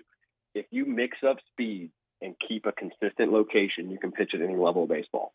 And he showed you why, and he did it. It was very impressive. Former Tiger pitcher Alden Cartwright, our guest on Twitter at @Cartwright32. A couple more on the pitching staff, and then we'll look forward a little bit. Yesterday, the much-anticipated debut of Thatcher Hurd. Of course, UCLA transfer. He was awesome there before his injury last year. Came in. Many people thought he'd be penciled in as an opening weekend starter. It didn't go that way. Found it a little bit rough in his first outing of the year against Southern, only lasting 2 innings and giving up the 4 runs. Jay Johnson was adamant though that they're going to get him back on the mound quick. What kind of should people make of a highly anticipated debut that maybe didn't go according to plan? You got to realize baseball is a game of failure, right? And it doesn't matter how good you are. Baseball will humble you, right? And he went out there, and obviously Coach Johnson, again, right? Take it from the expert. He has seen him pitch all fall, all spring, seen what he's doing, and he wasn't ready to throw him out there in the weekend. Kudos to Coach, right? Yep. Even against a team like Southern, right? Thatcher Hurd should go out there and dominate. And he didn't. Even when you've got Musso, correct me if I'm wrong, he's mid to upper 90s, right? Oh, yeah. He'll top at 96. Yeah, and so if you throw low in the zone on the corners, right? It does not matter if that is Southern, Florida, Vanderbilt, Tennessee. If you throw hard like that, low in the zone, and mix up speed, it doesn't matter who it is. And again, if you do not do that, they don't care how hard you throw. It's college baseball. They will time it up and they will hit it. And that's what you saw with Thatcher Hurd, right? He wasn't just on his game and everybody has it. And he just happened to LSU's a lot. LSU is a lot of hype. It is a lot of pressure. It is a lot to handle. And sometimes if you don't quite have it between the ears, and it can be over a period of time. You've seen really highly touted freshmen at LSU come fall flat on their face and never make anything of it. And you've seen really seasoned guys also have a bad game. It happens, right? And good that he got out there and he got some innings under his belt and shook it off. I bet you're going to see a better Thatcher Hurd the next time he goes out there. And don't be surprised when that guy inches his way into a weekend starter rotation, and then we're looking up in May and he's dominating some SEC opponent for 7 innings. He has it in him. He's just got to adjust, right? And, he's got the right guys around him. He's got a head coach that believes in him, and he's got one of the best pitching coaches, if not the best pitching coach in the country. So if Thatcher wants to do it, it'll happen, right? He's just got to, find that confidence within himself. He certainly has the ability. We know that, and I'm with you. I expect the next time he goes out there, it'll look quite different now that he's kind of got the feet wet in a real game-like atmosphere. Cartwright, from your perspective as a pitcher, just LSU's lineup. I mean, what do you even do? I have talked a lot about this. I have talked to national people about this in the media. I've talked to local people about this in the media, anybody that will listen. With the NIL and the transfer portal, guys like, myself, other guys that even much better than me that have been really good at baseball for a long time at LSU would have never stepped foot in this day and age, because LSU is going out to get the biggest and baddest from anywhere, whoever, right? I had a conversation with former coach Will Davis. I was sending over a recruit to him, and he's like, "Look, we don't recruit high schools anymore. We're just strictly transfer portal." Just like, wow, it's wow. And so that lineup you see right there, you will not face a better lineup in existence. It is just unbelievable, top to bottom. They will punish you freshman, junior, senior, it does not matter. There is not a breath. Because even in the SEC, back, even a few years ago, heck, even now, right?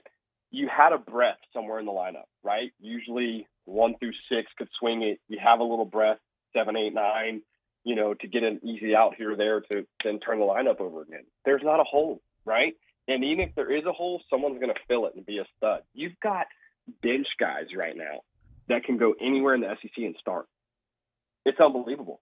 So what they're going to do, as good as they are right now in pitching and defense, and let's stress this, they had 0 errors over the weekend. Yeah. Compared to what they did last year with the errors, I was embarrassed to say I played LSU baseball. You play for who? LSU? Error? You don't make errors. It's just, that's fundamentally sound defense, and you can tell Jay Johnson was frustrated. He fixed that, obviously. 0 errors. If you have 0 errors in a weekend, and you do what that pitching roster did, 5 runs over, 3 games? 10 runs. How many did they give up? Yeah, 5. Yeah, so 10 in 4 games. If you do that consistently, the bats are going to be even better than they were this weekend. They were good this weekend, but you have not even seen close to the potential of this weekend. Musso, let's make a bet. Okay. Over or under 12 10-run rules for LSU this year with the new rules? Well, they're already at 1. Let's make it 9, and I'm going to take the over. Okay, I'll take under. I'll take under. Right. Not overly confidently, but I'll take the under. Okay, that's fine. It's fine. All right. We'll put it more in your favor. We'll stick with 12, and I'll still take. We'll go 11. I'll take the over. I like it. And, 11, perfect. Make it a little better. We'll take a dinner of your choice. Okay. All right. Perfect. That works for me. One more. That's how good this team is. Look, hey. Like you said, we've talked. You don't have to convince me. I've just been pumping sunshine for months here about this team. One more for you, and this is a situation that you encountered when you played at LSU. I believe. Y'all were the first LSU team to go over to Houston and play in the Shriners in 2015. They're going to go to Round Rock. It's becoming more popular and more common in college baseball, but this is still different to their routine. Going to a neutral site tournament. What is a week like this kind of do to a schedule for a college baseball player? It's a lot of fun. It brings energy to the schedule. Don't get me wrong, the box is great. It's awesome to play there every weekend. But it's also awesome to go to a neutral site and play, because you're still going to have the electric LSU fans that travel, especially with the hype around this. LSU fans are going to see it as a good reason to drive over to Texas, which is pretty much LSU, west. So, so it's still going to be packed and electric. And take it back. Even when we played at Zephyr Stadium, that was electric. Played at Minute Maid. God, I still remember just going out there and I know this isn't a big league stadium, but you're in a big league stadium at Minute Maid, and it was full, and it had that vibe to it. It's just a different feeling, right? And so there'll be a lot of energy. There'll be a lot of adrenaline running. And so you'll see them do great things, right? And they'll have a blast, and it'll kind of, kick the season off to a good start. Alden Cartwright, former LSU pitcher, our guest here. Alden, we appreciate the time and the insight, man. We'll have to do it again soon. Awesome. Thanks, Musso. I really appreciate it. Hey, and I ran into your sister somehow in the healthcare world. I heard that, actually. Blew my mind. She's like, I'm Musso's brother. I'm like, no way. Yeah. And so y'all are everywhere, Musso. We are, man. We try to get around. That's for sure. We try to get around. Appreciate it, man. Take care. Absolutely. That is Alden Cartwright, former LSU pitcher, 2014 to 2016. Cartwright's time in the purple and gold. Grab a break. Come back. Close out hour number 2 with Tigers and the Pros next on AFR. AFR is brought to you by Pluckers, Nicholson, and Bluebonnet. Dine in or carry out 24 flavors of award-winning jumbo chicken wings, ice-cold draft beer, full-service bar, and sports on TV. What more could you possibly want? How about sandwiches? Well, they've got those. What about salads? Pluckers actually has really underrated salads. Giant, gorgeous, fresh salads. You can actually eat healthy at Pluckers. Or you could just binge. Award-winning jumbo chicken wings tossed in your favorite sauce. You want to create your own menu item? Do it. They encourage the creativity. Great sides as well, like the cheese fries, the El Guapo dip, maybe the homemade blue cheese potato chips, holy macaroni, fried pickles. They got it all at Pluckers. Nicholson just south of campus, Bluebonnet right in front of the Mall of Louisiana. The best place to watch the game, which game? Any game, is at Pluckers because you can eat wings, drink beer, and watch sports on TV. Remember, at Pluckers, if you don't like our wings, we'll give you the bird.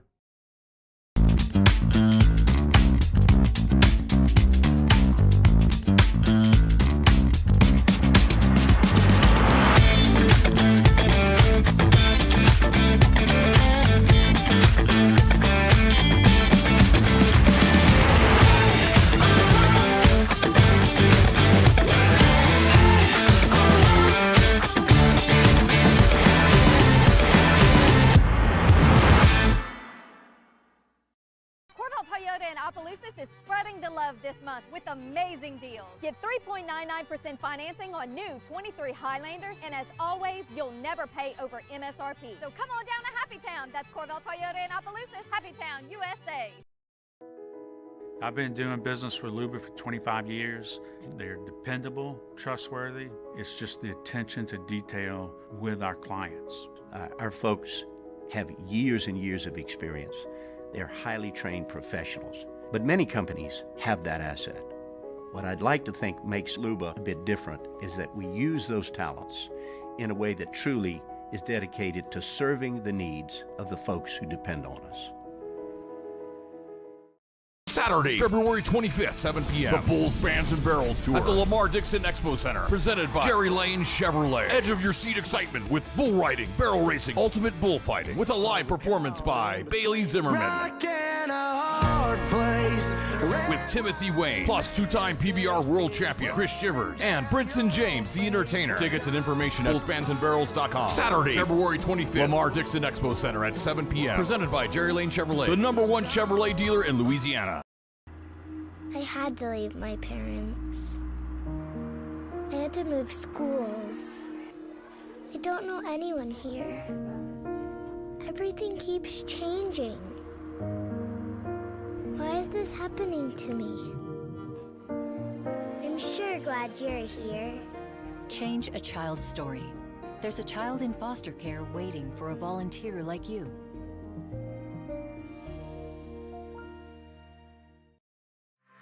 Women who suffer from cardiac arrest outside of a hospital are less likely than men to receive life-saving CPR from bystanders. This is especially true for Black and Latino women. Be the one in your family to help change this statistic by taking the American Heart Association's challenge to learn CPR. Be the beat for someone you love. You can make a difference when it matters most. Go to heart.org today to take the CPR challenge and save lives.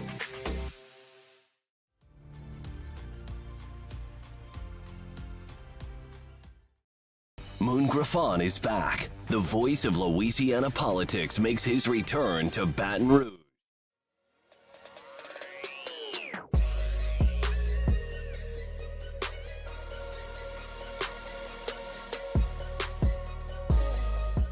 After further review with Matt Moscona, ESPN Baton Rouge, New Orleans, Alexandria. Presented by Pluckers Wing Bar. Open till midnight or later every night of the week, where every Monday is all-you-can-eat wings. Pluckers Wing Bar. If you don't like our wings, we'll give you the bird. Brought to you by Relief Windows and ReliefWindows.com. 288-8138, 288-8138, or ReliefWindows.com. Energy-efficient replacement windows. Beautiful entry doors, hardy plank, vinyl siding. They do it all. And at Relief Windows, they will never take $1 from you until you are thrilled with the work. Seriously, no deposit, no down payment. They do not want $1 from you until you are thrilled with the work that they do. That's Relief Windows. And what a time of year. We are moving to the winter months, and this is the time of year when those leaky, drafty windows can become costly. Course, lets the cold air in, the warm air from your heater out. Make your home more energy efficient. Lower your monthly energy bills. Increase your home's resale value with energy efficient replacement windows from Relief Windows. 288-8138 or reliefwindows.com. Wrapping up hour number 2 on a Wednesday. Let's do Tigers and the Pros.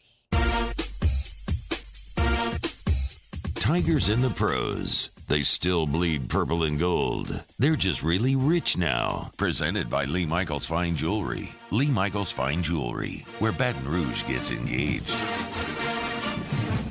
Some great news out of the NFL today. The Indianapolis Colts signed free agent cornerback Kevin Tolliver. 6'2", 192 pounds, former Tiger, 29 career games, 2 starts with 3 separate teams in the NFL, the Ravens, Broncos, and Bears. Tolliver, 30 tackles in his career, 4 passes defensed, and 2 stops on special teams. Now a member of the Indianapolis Colts. Honda Classic gets underway. Florida Swing on the PGA Tour gets underway tomorrow morning. Ben Taylor in the field. He will tee off at 5:50 a.m. Central Standard Time. If you were up watching Ben Taylor before 6 a.m., you are a golf fiend, and I respect it. Curtis Thompson, part of the afternoon group, 12:35 Central Standard Time, tee time for Curtis Thompson. Keep you updated on those guys as the week goes along. That is Tigers in the Pros. It is presented by Lee Michaels Fine Jewelry. Get into a Lee Michaels Fine Jewelry near you. Pick up that special something for a special someone, birthday, anniversary. Does not matter the occasion. Lee Michaels Fine Jewelry. Grab a break. Come back. SportsCenter, top of the hour. And then is the Pac-12 doomed? The latest round of realignment might just make it so. AFR. So I was over at Traction this morning training with my guy Tevin Moten. And incredible, man. You're in there and you see Ethan Posick, see Bobby Bradley of the Cleveland Indians, see all these professional athletes. And then on the field, you see a young tennis player from Parkview or any young athlete in any different sport. The bottom line is, with Traction, what they have done there, and they love to say Traction's where champions are made. Traction has built a facility that caters to elite athletes at the highest level of competition, and they take the same facilities, the same trainers, the same programs, and allow your young athlete to maximize their ability. So if it's sports performance, if it's skill training, if it's physical therapy, it's Traction.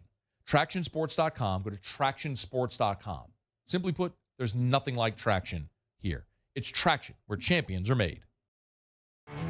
There it is, the extra mile, on the border of expected and extraordinary for those willing to go further, like vans customized for work or play, with safety and tech to keep you connected, supported by a 5-star sales, service, and finance team, and backed by the 1-star you know. So go the extra mile. It's never crowded, because so few have what it takes to go there. Mercedes-Benz Vans. I've been doing business with Luba for 25 years. They're dependable, trustworthy. It's just the attention to detail with our clients. Our folks have years and years of experience. They're highly trained professionals. But many companies have that asset. What I'd like to think makes Luba a bit different is that we use those talents in a way that truly is dedicated to serving the needs of the folks who depend on us. I'm Chris Nakamoto, and here's what we're working on for our stories on WBRZ Channel 2 tonight. LSU breakout star Malik Nabers gets a break after being arrested in the French Quarter.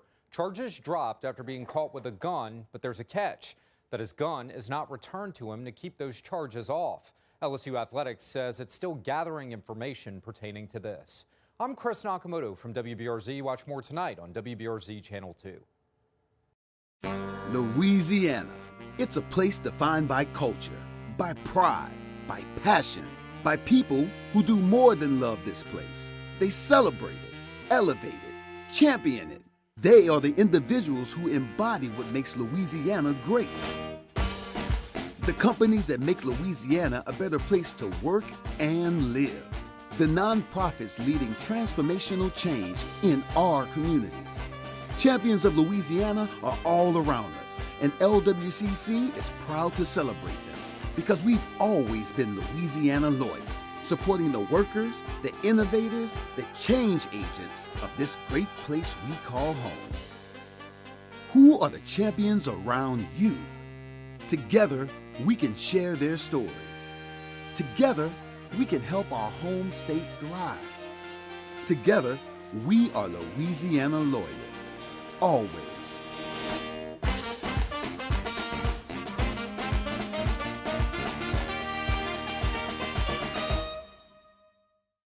Hi, I'm Brandon Landry, founder and CEO of WR. Hi, my name is Dr. Craig Green. This is Ryan Terrio with HUDCORoofing.com. Hey, it's Matt Moscona. No matter how big your commercial roofing job, HUDCO can help. My patients come to me because they trust that I can get the job done at a high level. Ryan Terrio and Richard Tilley have the same level of trust when it comes to roofing. If you have a roofing issue, call HUDCO Roofing. Give us a call, 364-1007, and we'll come to your house and give you a free inspection.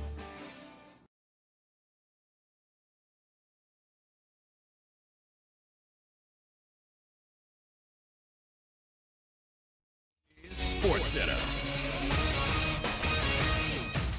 I'm Christine Lisi. Alabama announced star freshman Brandon Miller will play tonight against South Carolina. Despite Tuscaloosa police testifying yesterday, Miller brought a now former teammate the handgun used to kill a woman last month. Miller was not charged with a crime. Alabama and South Carolina, 9 Eastern, ESPN 2.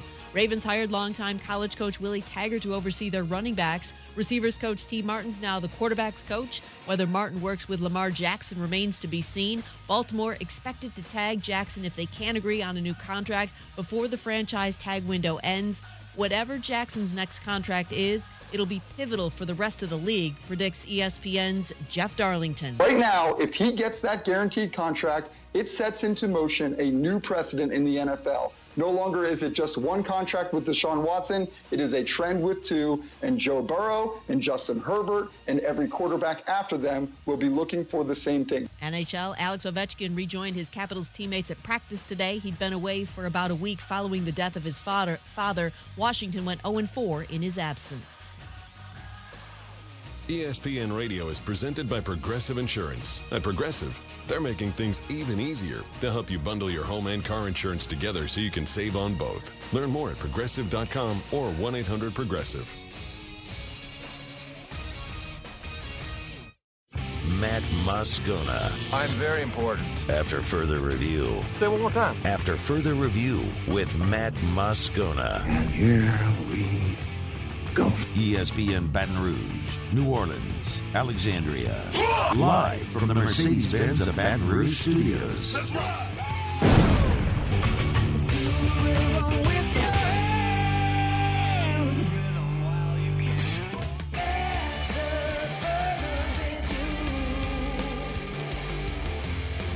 Final hour after further review here on Wednesday, February the 22nd.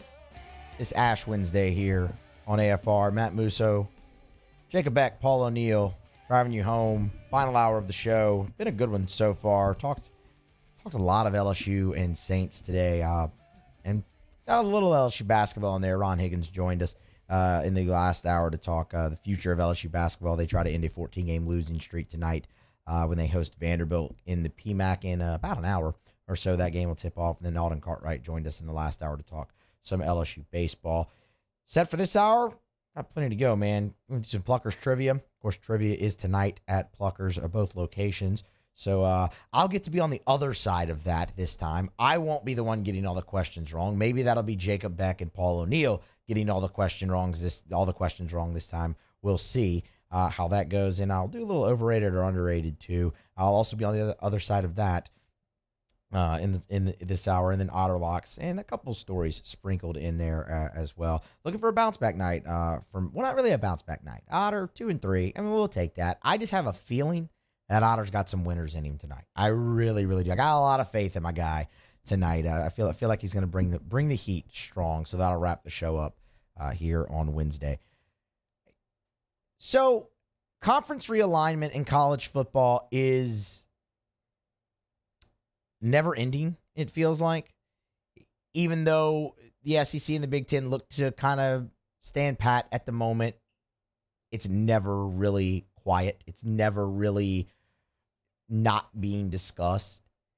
And the main question that arose when the SEC added Texas and Oklahoma, when the Big Ten added USC and UCLA, was what's going to become of the Big 12.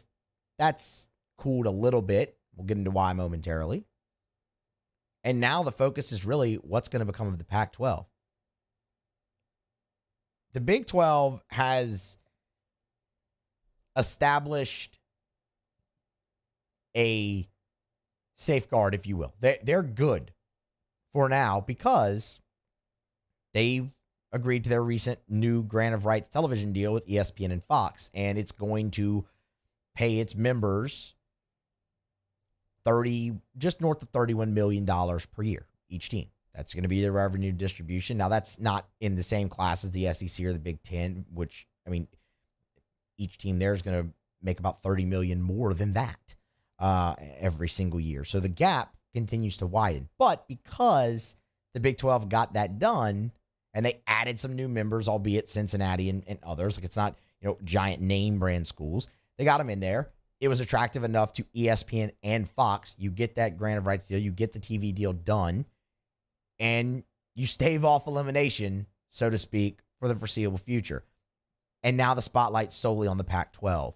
And it's a mess out there on the West Coast. And Commissioner George Cleveland is to blame for some of it, but not all of it, because Larry Scott ran just a really poor conference where he got you into a TV deal that was way too long, and so much of it was an over-reliance on the Pac-12 network, which did not have a mainstream partner like you see with the SEC and the ACC network with ESPN. It was just it was a big hole dug by Larry Scott, and now George Kliavkoff is trying to dig out of it with a sinking league with its two most valuable assets off to the Big Ten in 2024, which, again, he deserves part blame for that, not absolving him, obviously, of that. But that's done. What's done is done with that. Now, how can he keep this league afloat? Well, here's your chance, because now you need the new grants of the new grants of rights, the television deal expiring here in the immediate future. So that's what their task is. Sign a new one, get it on the level of the Big 12 where you're getting, $30 million, $31 million to each school. Now there's some problems with that, as you might expect. Number one, you have 10 teams left, and those 10 teams are not attractive to networks. Fox has already said no thanks. And Pete Thamel wrote a extensive piece on this at ESPN that I encourage you to go check out. It's ESPN Plus content, but it is worth it. It is worth the read. So Fox has already said, nah, not really interested. ESPN's there, and the kicker's Amazon. Amazon has interest in broadcasting college football. It's not something they've ever really done. We saw what they've done with Thursday Night Football. They shelled out the giant money for that. And the broadcast itself was very good, actually. I think the returns, I know I enjoyed the aesthetics of the broadcast for Thursday Night Football. Can they replicate that in college? Maybe. It remains to be seen. They have to be on the other end of this anyway. But for the Pac-12, for them to really sustain long-term, it seems like Amazon has to be at least some part on the other end of this. ESPN's got moderate interest. But Amazon could save the Pac-12 long-term with their money. They just have to be willing to invest it. What's interesting is that's where you get into, okay, well, what else? How can the Pac-12 survive? Well, Oregon and Washington are huge in that. And it ties back into Amazon as well. Oregon and Washington are your two best schools now. They're your best asset if you're the Pac-12. You need to keep them and keep them happy, mind you, as well. And the Big Ten has already shown interest in both of those schools. And again, I keep mentioning Amazon. Amazon comes back into it there as well. In this report, Thamel notes that Amazon was already talking with the Big Ten when the Big Ten was still looking to acquire potentially Oregon, Washington, Stanford, and Cal, and a sublicense for Amazon within that. They were interested when those four teams were also potentially joining the Big Ten, but they backed off because where they were in the pecking order of getting to pick games, right? It wasn't as attractive because of the games they would get. They weren't as marketable. They weren't going to be getting Ohio State, Michigan, right? They weren't going to be getting Ohio State, Penn State, or Penn State, Michigan. That's not where they were. But why that's important here is obviously those 4 teams are still in the Pac-12. Now, granted, again, Oregon and Washington are your most valuable assets. But if Amazon already backed off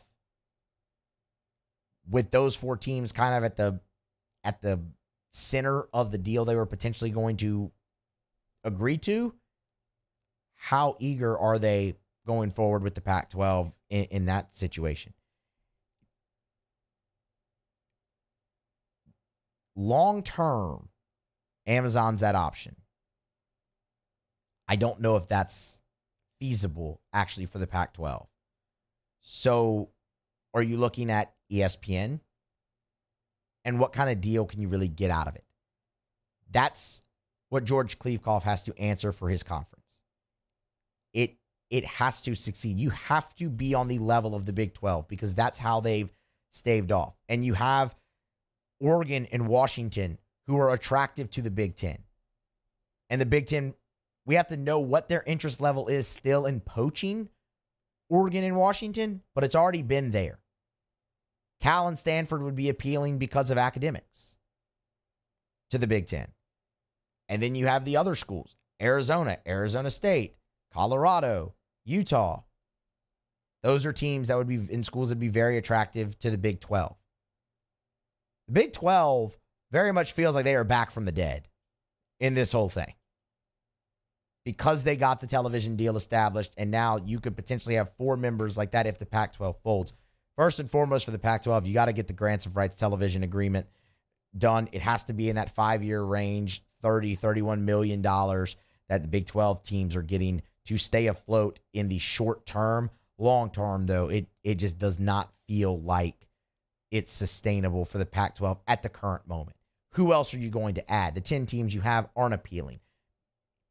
They went, FAML reports, they went and spent 48 hours with SMU. SMU, I mean, okay, they had a nice run when they were paying all their players and, Pony Express and all of that. SMU today is not going to be a great bargaining chip when you're going to networks trying to negotiate multi-million dollars, even billion-dollar deals, which the Big 12's was a $2.2 billion deal. That's the kind of range you have to be in. SMU's not going to get you there. Keep Oregon and Washington. Keep them happier than you kept the 2 teams that left, and see if you can't build around that. But first and foremost, you have to secure the television deal with the 10 teams you have. It feels like an uphill climb long term. Maybe they get it done here in the short term, maybe the next 5 years. But as crazy as it sounds, Pac-12 may be doomed, and the writing may already be starting to show up on the wall for the conference out west. And we all assume eventually conferences, well, I say we all assume, I think most of us assume that eventually the Big Ten and the SEC will just take over college football.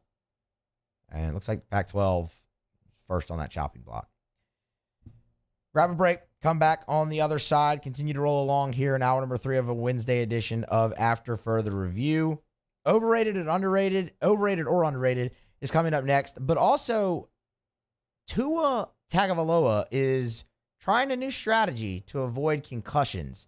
And buy or sell it. We'll talk about it next on AFR. AFR. AFR is brought to you by Hudco Roofing, HudcoRoofing.com. Tell you every day, do business with someone you know. That's us. That's me. That's Ryan Terrio. That's Richard Tilley. And no matter where you are in the state of Louisiana, if you have an issue with your roof, we can help. From the smallest residential repair to the largest commercial job, we got the crews, staff, all of the products ready to roll to help you today. So give us a shout at Hudco Roofing. Again, in the 225, the 504, the 337, the 318, we'd love to help you at Hudco Roofing. And we're never going to oversell something. For example, we got a great coating product. Maybe a roof replacement isn't what's best. Maybe it can be repaired. Or a coating product, which is about half the price of a roof replacement and comes with a 20-year guarantee. We'd love to go over the options with you. It's Hudco Roofing. Online, HudcoRoofing.com. That's HudcoRoofing.com. Do business with someone you know. Hudco Roofing and HudcoRoofing.com. Bayou Ford has $10,000 off MSRP on select new 2022 Ford F-150 trucks. $10,000 off plus 0% financing. And all new Bayou Ford vehicles come with a 1 million mile warranty. The crew at Bayou Ford is going to do right by you.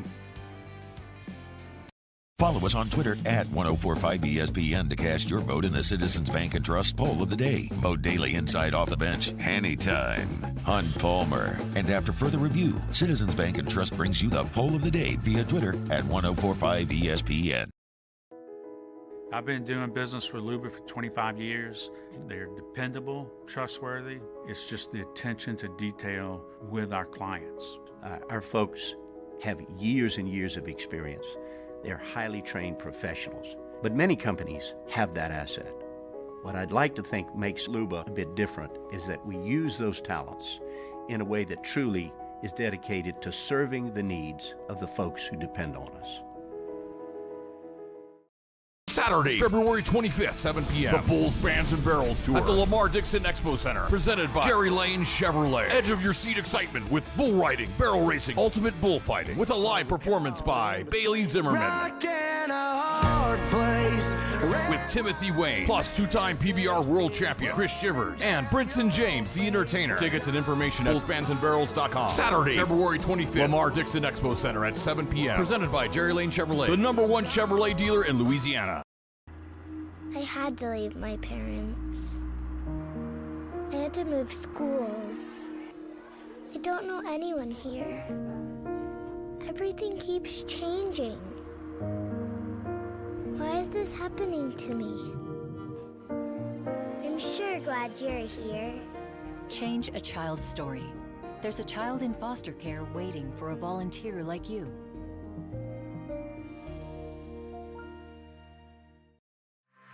Women who suffer from cardiac arrest outside of a hospital are less likely than men to receive life-saving CPR from bystanders.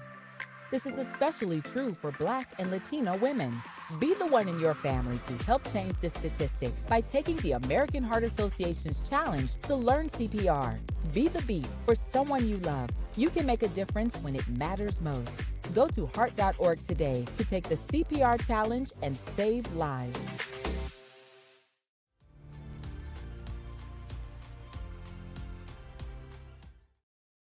Louisiana.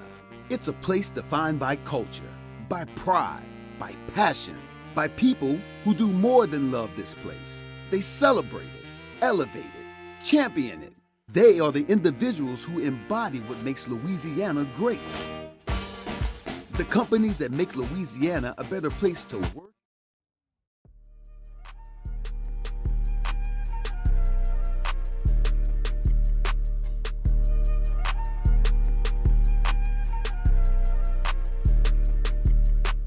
After further review with Matt Moscona, ESPN Baton Rouge, New Orleans, Alexandria. Presented by Pluckers Wing Bar. Open till midnight or later every night of the week, where every Monday is all-you-can-eat wings. Pluckers Wing Bar. If you don't like our wings, we'll give you the bird. Remember, download that DraftKings Sportsbook app. Use the promo code Baton Rouge. Great NBA special this week. Make a $5 money line bet on any NBA game.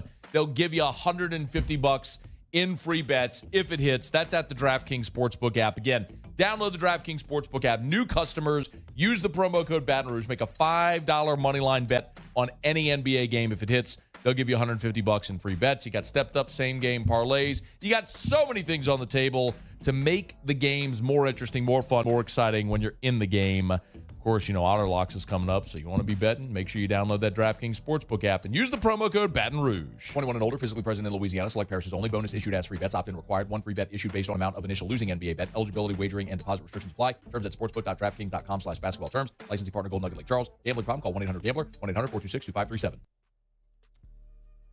It was a very interesting year for Tua in Miami. That's for sure. It was filled with concussions, and that's became a large topic of the conversation, and how he could prevent those going forward, because he has no plans to, retire from football or anything due to it. And I understand why. He's got his career well ahead of him, and obviously maybe the Dolphins could have handled some of those concussions a little bit. Not maybe. The Dolphins could have handled those concussions better. But he's got a new strategy, and this is interesting. So Saw this today. Mike Florio over at Pro Football Talk wrote this up. So in late December, after Tua had suffered his most recent concussion due to his helmet, him getting tackled and his helmet striking the ground, former U.S. Olympic judo star Jason Morris contacted Florio at Pro Football Talk via an email suggesting that Tua should try judo. Part of the email read, quote, "I have forever thought and wanted the NFL to employ an expert judo player / coach to teach the football players a little judo, which starts with learning how to fall properly, as we take tons of falls every day, but know how to naturally take that fall without hitting our heads." And I'll be damned, Tua's taking judo.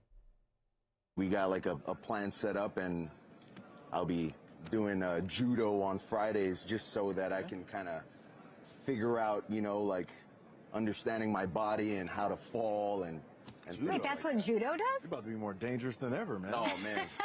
not trying to be a dangerous person in that way. Just trying to help understand help the body myself and movement. Yeah. I think that's amazing. That was on the Up and Adams show with Kay Adams, of course, there.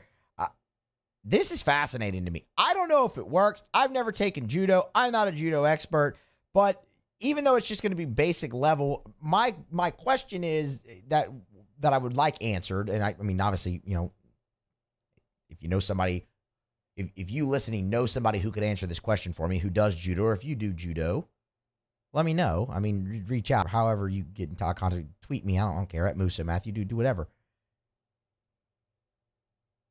How easily does that transfer to football? Because, again, never done judo, not going to ever claim to be a judo expert. That ain't me. But learning how to fall is the basic part of that, according to a U.S. Olympian. According to Tua there, you heard him in the cut. How much does that, though, learning how to fall in the course of doing judo translate to, I don't know, 250-pound defensive end bearing down on you and tackling you? Can you really control the way you fall? That's my question with it. That's what I'm wondering. Like, if somebody's holding on to you and they're trying to bring you to the ground, how can you control how you're falling? Yeah, I mean, look, again, have you ever done judo, Jacob? I have not. Okay. Do you know anyone who's done judo? No. Okay, so we would both like this question answered now. If you could help us, that'd be great.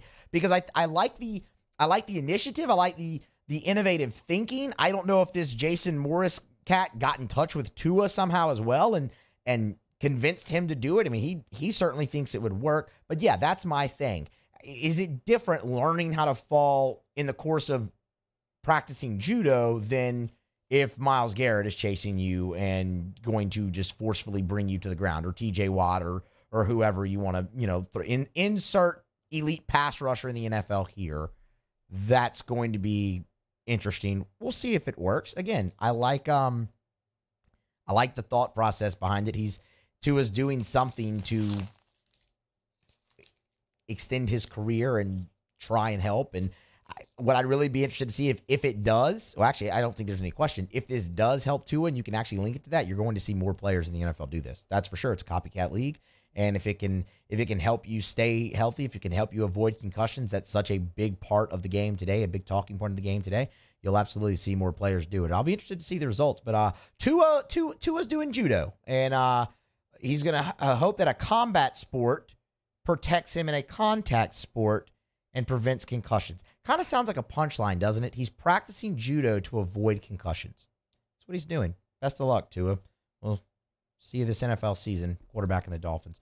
All right, let's try our hand at a little overrated or underrated. Hit it, Beck.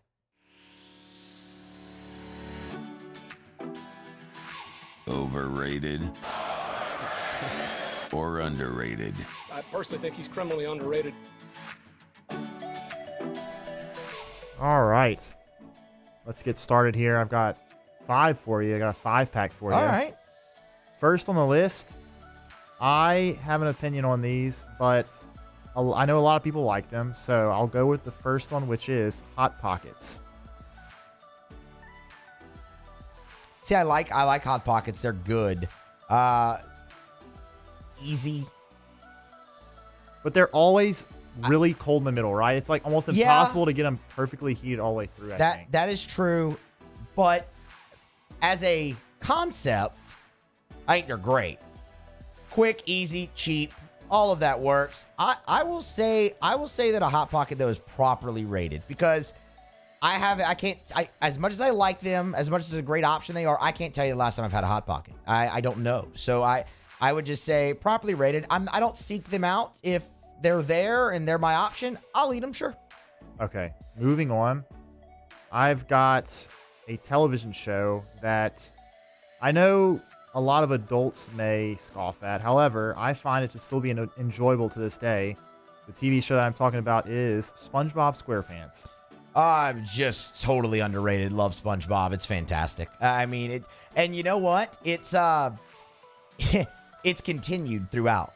And not just the actual series like you're talking about, but the memes. Memes, I feel like I've given SpongeBob an entirely new life. I think it's great. I mean, look, Dylan Cruz was wearing SpongeBob-themed cleats on opening day. We know about Joe Burrow's obsession for SpongeBob. If it's good enough for Joe Burrow and it's good enough for Dylan Cruz, it's more than good enough for me. Love SpongeBob. I'll tell you this, too. One night before going out to a bar in college, we actually just pre-gamed by drinking and watching SpongeBob. That happened. So SpongeBob's fantastic. It never gets old. I think it's hilarious. Love SpongeBob. I'll say underrated. Nice. I agree with you there. All right, moving on to something that I also really enjoy, but at times can be maybe not the best, but I'm talking about mini golf. Oh, I love mini golf. It's fantastic. I love miniature golf. But again, I guess I should just give an unbiased opinion, but I think underrated. I'll steal one of Matt's lines with this, if anyone can do it type thing. And anyone can go play miniature golf. It's fun. It can get frustrating. It's a nice little competition between you, friends, significant other, whoever you want to bring out there. I like miniature golf. I think you should have more miniature golf courses around. It's a fun activity. You can just it doesn't take too long either, right? I like it. I'll go underrated on miniature golf. Yeah, I agree. And then there's only like 1 or 2 miniature golf courses in Baton Rouge, which is kind of crazy. Not many. Even though it's not the biggest town, but still. All right, moving on to the next one. And for this one, I would say it's kind of hard for me to think about a rating for because it's not necessarily, it's kind of a jack of all trades. It's not really a master or good at anything, but it's also not bad at anything. I will say the next thing is the spork. The spork? Yes, the utensil, the spork. So I'm actually glad you did this because I asked this one to Scone about a couple weeks ago, and he just crapped on the spork, and I think it was totally wrong. The spork is underrated. It's fantastic. It's fork in a spoon. His argument was, what do you need that for? Just use the spoon. I don't want to use the spoon. I want to use the spork. That way I can grab or I can stab and scoop all in one motion. It's fantastic. I think it's very good to eat like a rice and gravy with or something like that. Even red beans and sausage. There you go. It's fantastic because why? Look, you could scoop the red beans and then stab the sausage, get all in one bite. The spork is underrated. It was honestly a terrible take by Moscona that it was overrated. The spork's fantastic. It's a great invention. I'd like to know who invented it just so I can shake their hand. Modern marvel, the spork. Love it. It's fantastic. Give me more sporks. I wish they made like actual, nickel or just like the same material they make for spoons and forks. They should make a spork that's not just plastic. I agree. Because then you'd be even longevity wise. You could have a drawer full of sporks. You wouldn't need a spoon and a fork. That's all you would need. Yeah. People are gonna think I planted that one in there. I know, but I didn't actually. I really just randomly thought of these. All right, the last one is we're gonna go to sports here because we do a sports show after all, and it is someone who I think I would say could be considered underrated, but also could be considered a compiler, if you will, and that is the NBA legend Vince Carter. That's an interesting one. Again, I loved Vince Carter. He was awesome. Everybody remembers the dunk contest, obviously, with the arm in there, with the arm in the hoop. Let's see. Is Vince in the Hall of Fame yet? I don't know that he is. I don't think that he played is. too recently, I think. I don't know if he's eligible yet. I think he's got an outside shot of it. I mean, I would actually say he's properly rated. I mean, 8-time All-Star, Rookie of the Year, All-Rookie first team. Again, we mentioned the slam dunk in 2000. I think he's probably that fringe Hall of Fame guy. Never won a title or anything like that, but he's kind of synonymous with the game of basketball. At least if you not synonymous with the game of basketball. That's the wrong thing to say. But the NBA, who Vince Carter was. I'll go properly rated. Gold medalist as well in the Olympics. I'm trying to find for sure if he's in the Hall of Fame or not, and I really don't know. I don't know how long it takes to be eligible, but I mean, he played it was only a few years ago he was still playing in the NBA. So I loved the old Raptors uniforms, the purple jerseys. They were so good. Man. I would think he's probably going to get in though, because I think the easiest Hall of Fame to get into is probably the NBA or the Naismith. That's fair. Yeah, I mean that's fair. The Nate, yeah, he's got a shot. So let's see. Hey, I'm not seeing it here anywhere that he's in yet. So. I'm properly rated Vince Carter. I'll go. I loved him though, man. VC was awesome. All right, that's overrated, underrated. Jared Hudson tweeted me saying judo is basically the study of movement and impact upon the body. So I guess it could work. I understand the concept of what they're going for. I just want to know if you control your fall similarly or to the same degree in football as you can in judo. But yeah, I mean, if it's the study of impact upon the body and movement, it certainly makes sense. I get why he's doing it. I just wonder if it translates fully. But you know what? Look, we'll get our answer here shortly because he'll be out there playing football in September. So, and he'll be under pressure. So we'll get that answer. Grab a break. Come back on the other side. Pluckers trivia. And then Autolocks to wrap up the show. Stay here. AFR. AFR is brought to you by Rouse's. Y'all, we are moving into springtime, and springtime at Rouse's means crawfish time. Live or boiled, get by Rouse's. Any of the locations. You can go to rouses.com to get more information. That's rouses.com. Or just walk into any of the Rouse's locations. They're boiling crawfish every single day. And y'all, they have their own boiling rooms at Rouse's. So it's not like these are outsourced. They're boiled right there on site daily at all the Rouse's locations. When you walk in, go into any Rouse's, go to the left. Go to the seafood department. You'll see the hot and boiled kiosks. They'll have the boiled crawfish already bagged, priced. Grab it and go. It's at Rouse's. Rouse's is the official supermarket of the New Orleans Saints. We always say Rouse's, this feels like home. For party trays, dinner tonight, or all your groceries, they got you at Rouse's. So go to rouses.com or find the Rouse's nearest you. Rouse's, this feels like home. Bayou Chrysler Dodge Jeep Ram has $10,000 off new 2022 Ram 1500s. 2022 Ram 1500 trucks on our lot now with $10,000 off MSRP. All new Bayou vehicles come with a 1 million mile warranty. If you need sales or service, the crew at Bayou is going to do right by you. I had to leave my parents. I had to move schools. I don't know anyone here. Everything keeps changing. Why is this happening to me? I'm sure glad you're here. Change a child's story. There's a child in foster care waiting for a volunteer like you.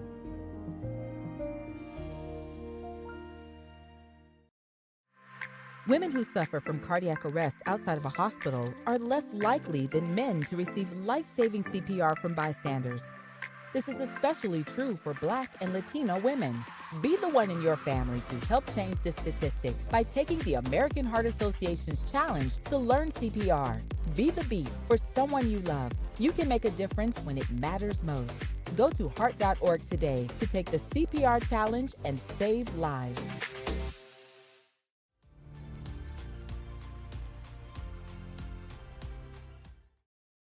Louisiana. It's a place defined by culture, by pride, by passion, by people who do more than love this place. They celebrate it, elevate it, champion it. They are the individuals who embody what makes Louisiana great. The companies that make Louisiana a better place to work and live. the nonprofits leading transformational change in our communities. Champions of Louisiana are all around us, and LWCC is proud to celebrate them because we've always been Louisiana loyal, supporting the workers, the innovators, the change agents of this great place we call home. Who are the champions around you? Together, we can share their stories. Together, we can help our home state thrive. Together, we are Louisiana loyal. Always.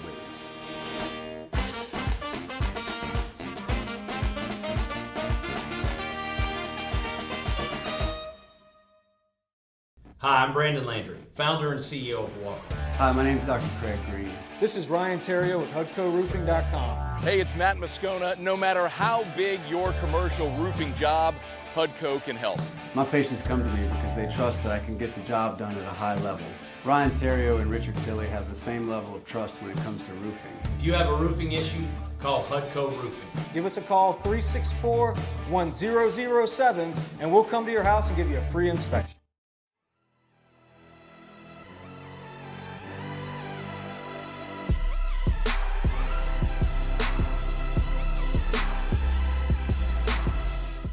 After further review with Matt Moscona, ESPN Baton Rouge, New Orleans, Alexandria. Presented by Pluckers Wing Bar. Open till midnight or later every night of the week, where every Monday is all-you-can-eat wings. Pluckers Wing Bar. If you don't like our wings, we'll give you the bird.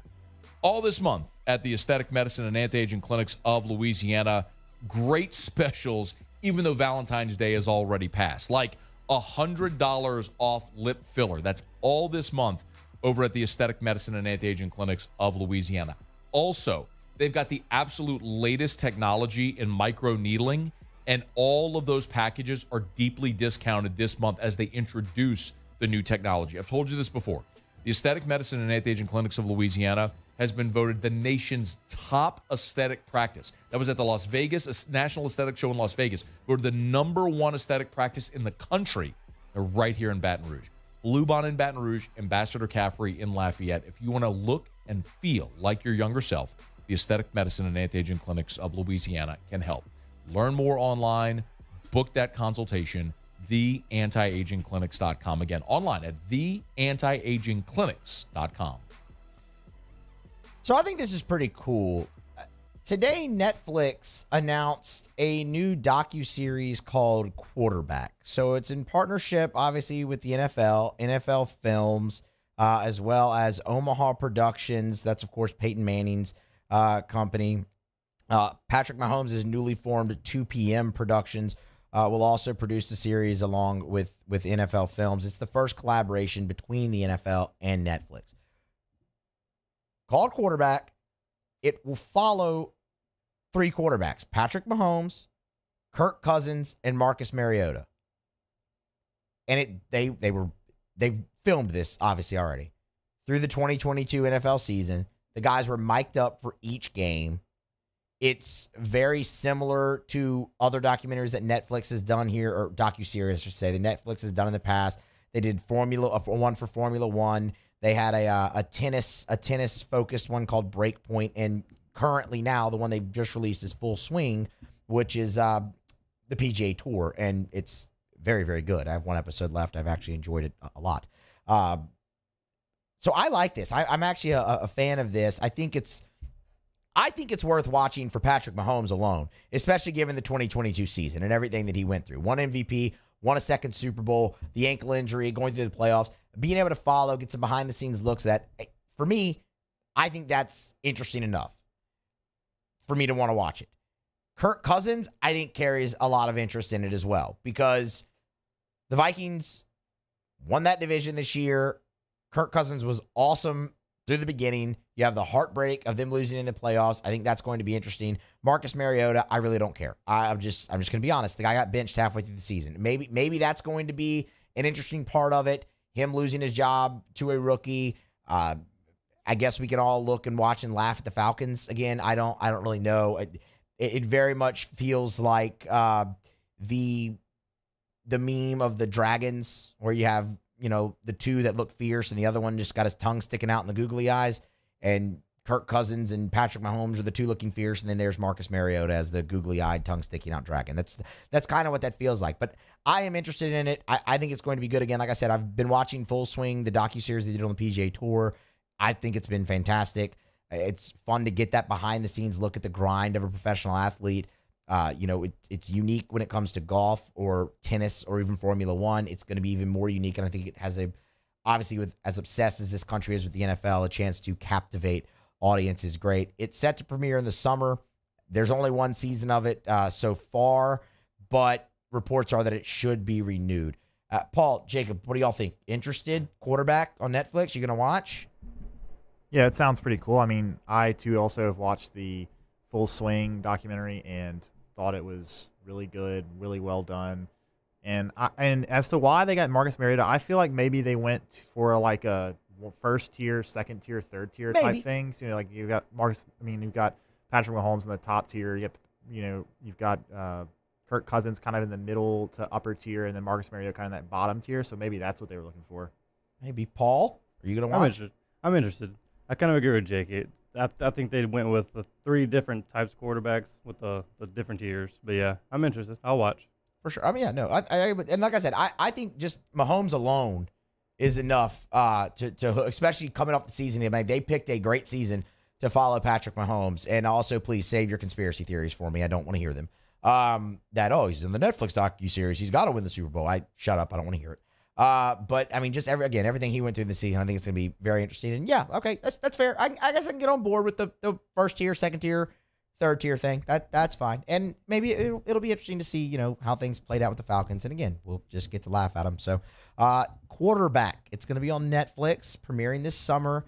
Docuseries, could not find the set number of episodes, but I guess with most Netflix series, there are only about 8 to 10 episodes. So I would think, I would think that's where this falls into. So I'm excited to be on the look at it for the summer, and they say it's going to be renewed for another one.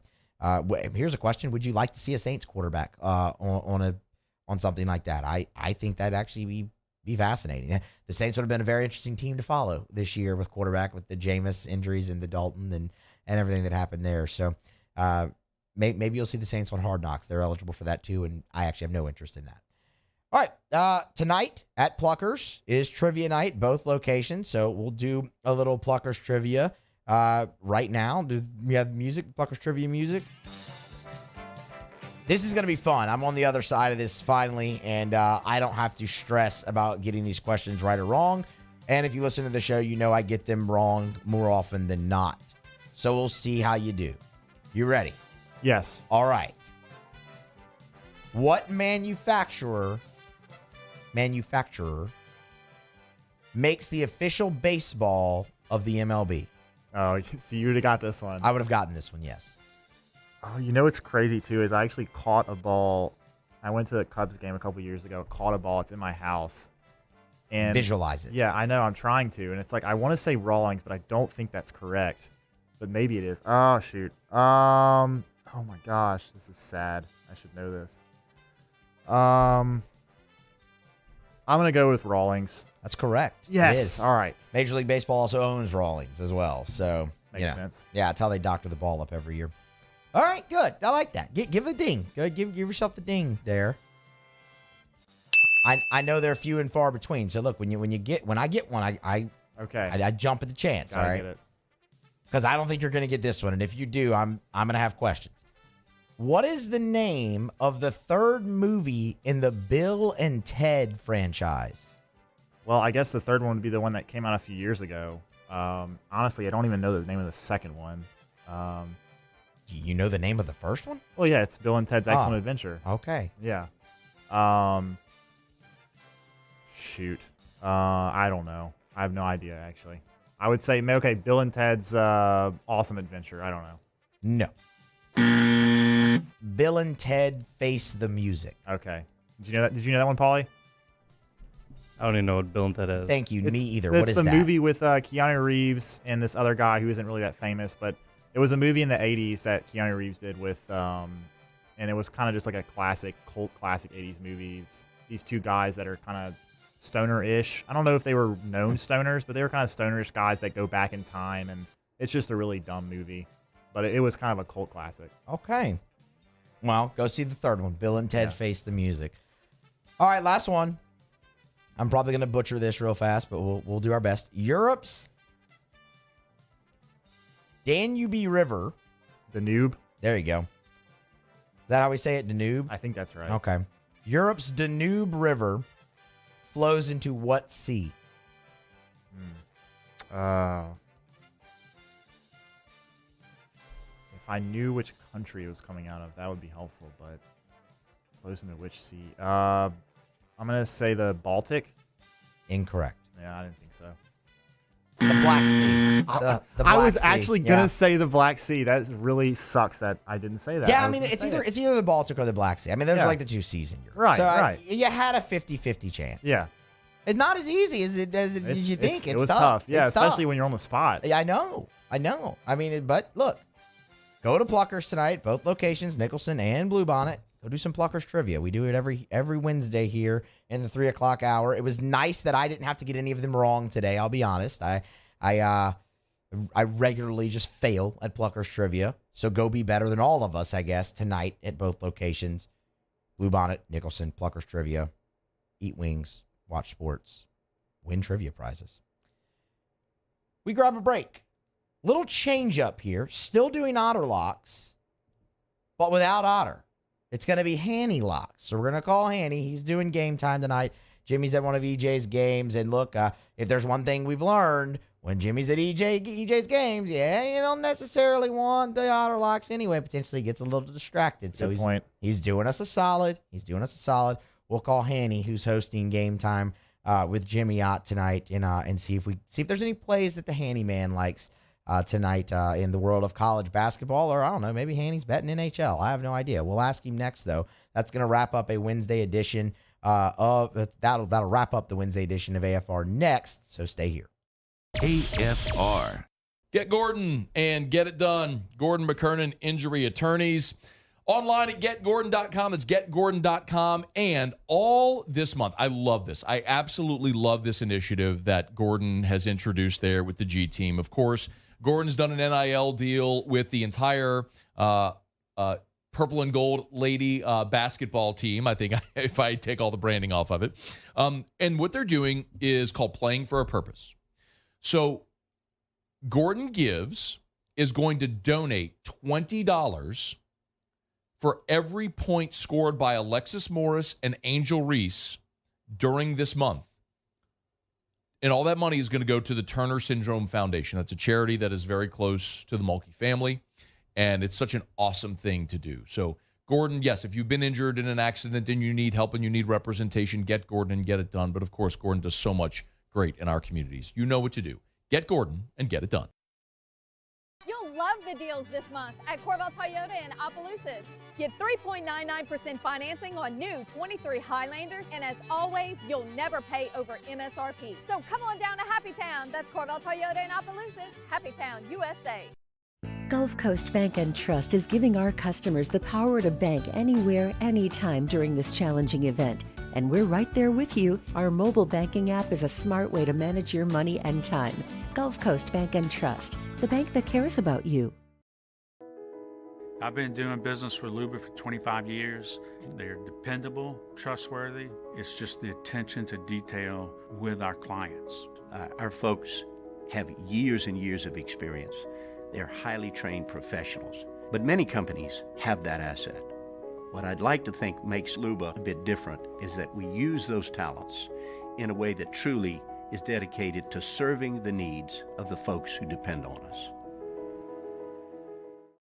Saturday, February 25th, 7 p.m. The Bulls Bands and Barrels Tour at the Lamar Dixon Expo Center. Presented by Jerry Lane Chevrolet. Edge of your seat excitement with bull riding, barrel racing, ultimate bullfighting, with a live performance by Bailey Zimmerman.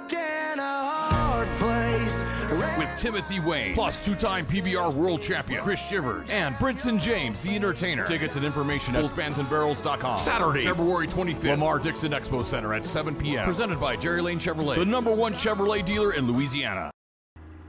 I had to leave my parents. I had to move schools. I don't know anyone here. Everything keeps changing. Why is this happening to me? I'm sure glad you're here. Change a child's story. There's a child in foster care waiting for a volunteer like you.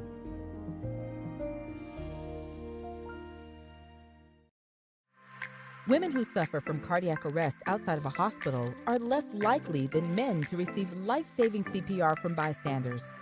This is especially true for Black and Latino women. Be the one in your family to help change this statistic by taking the American Heart Association's challenge to learn CPR. Be the beat for someone you love. You can make a difference when it matters most. Go to heart.org today to take the CPR challenge and save lives.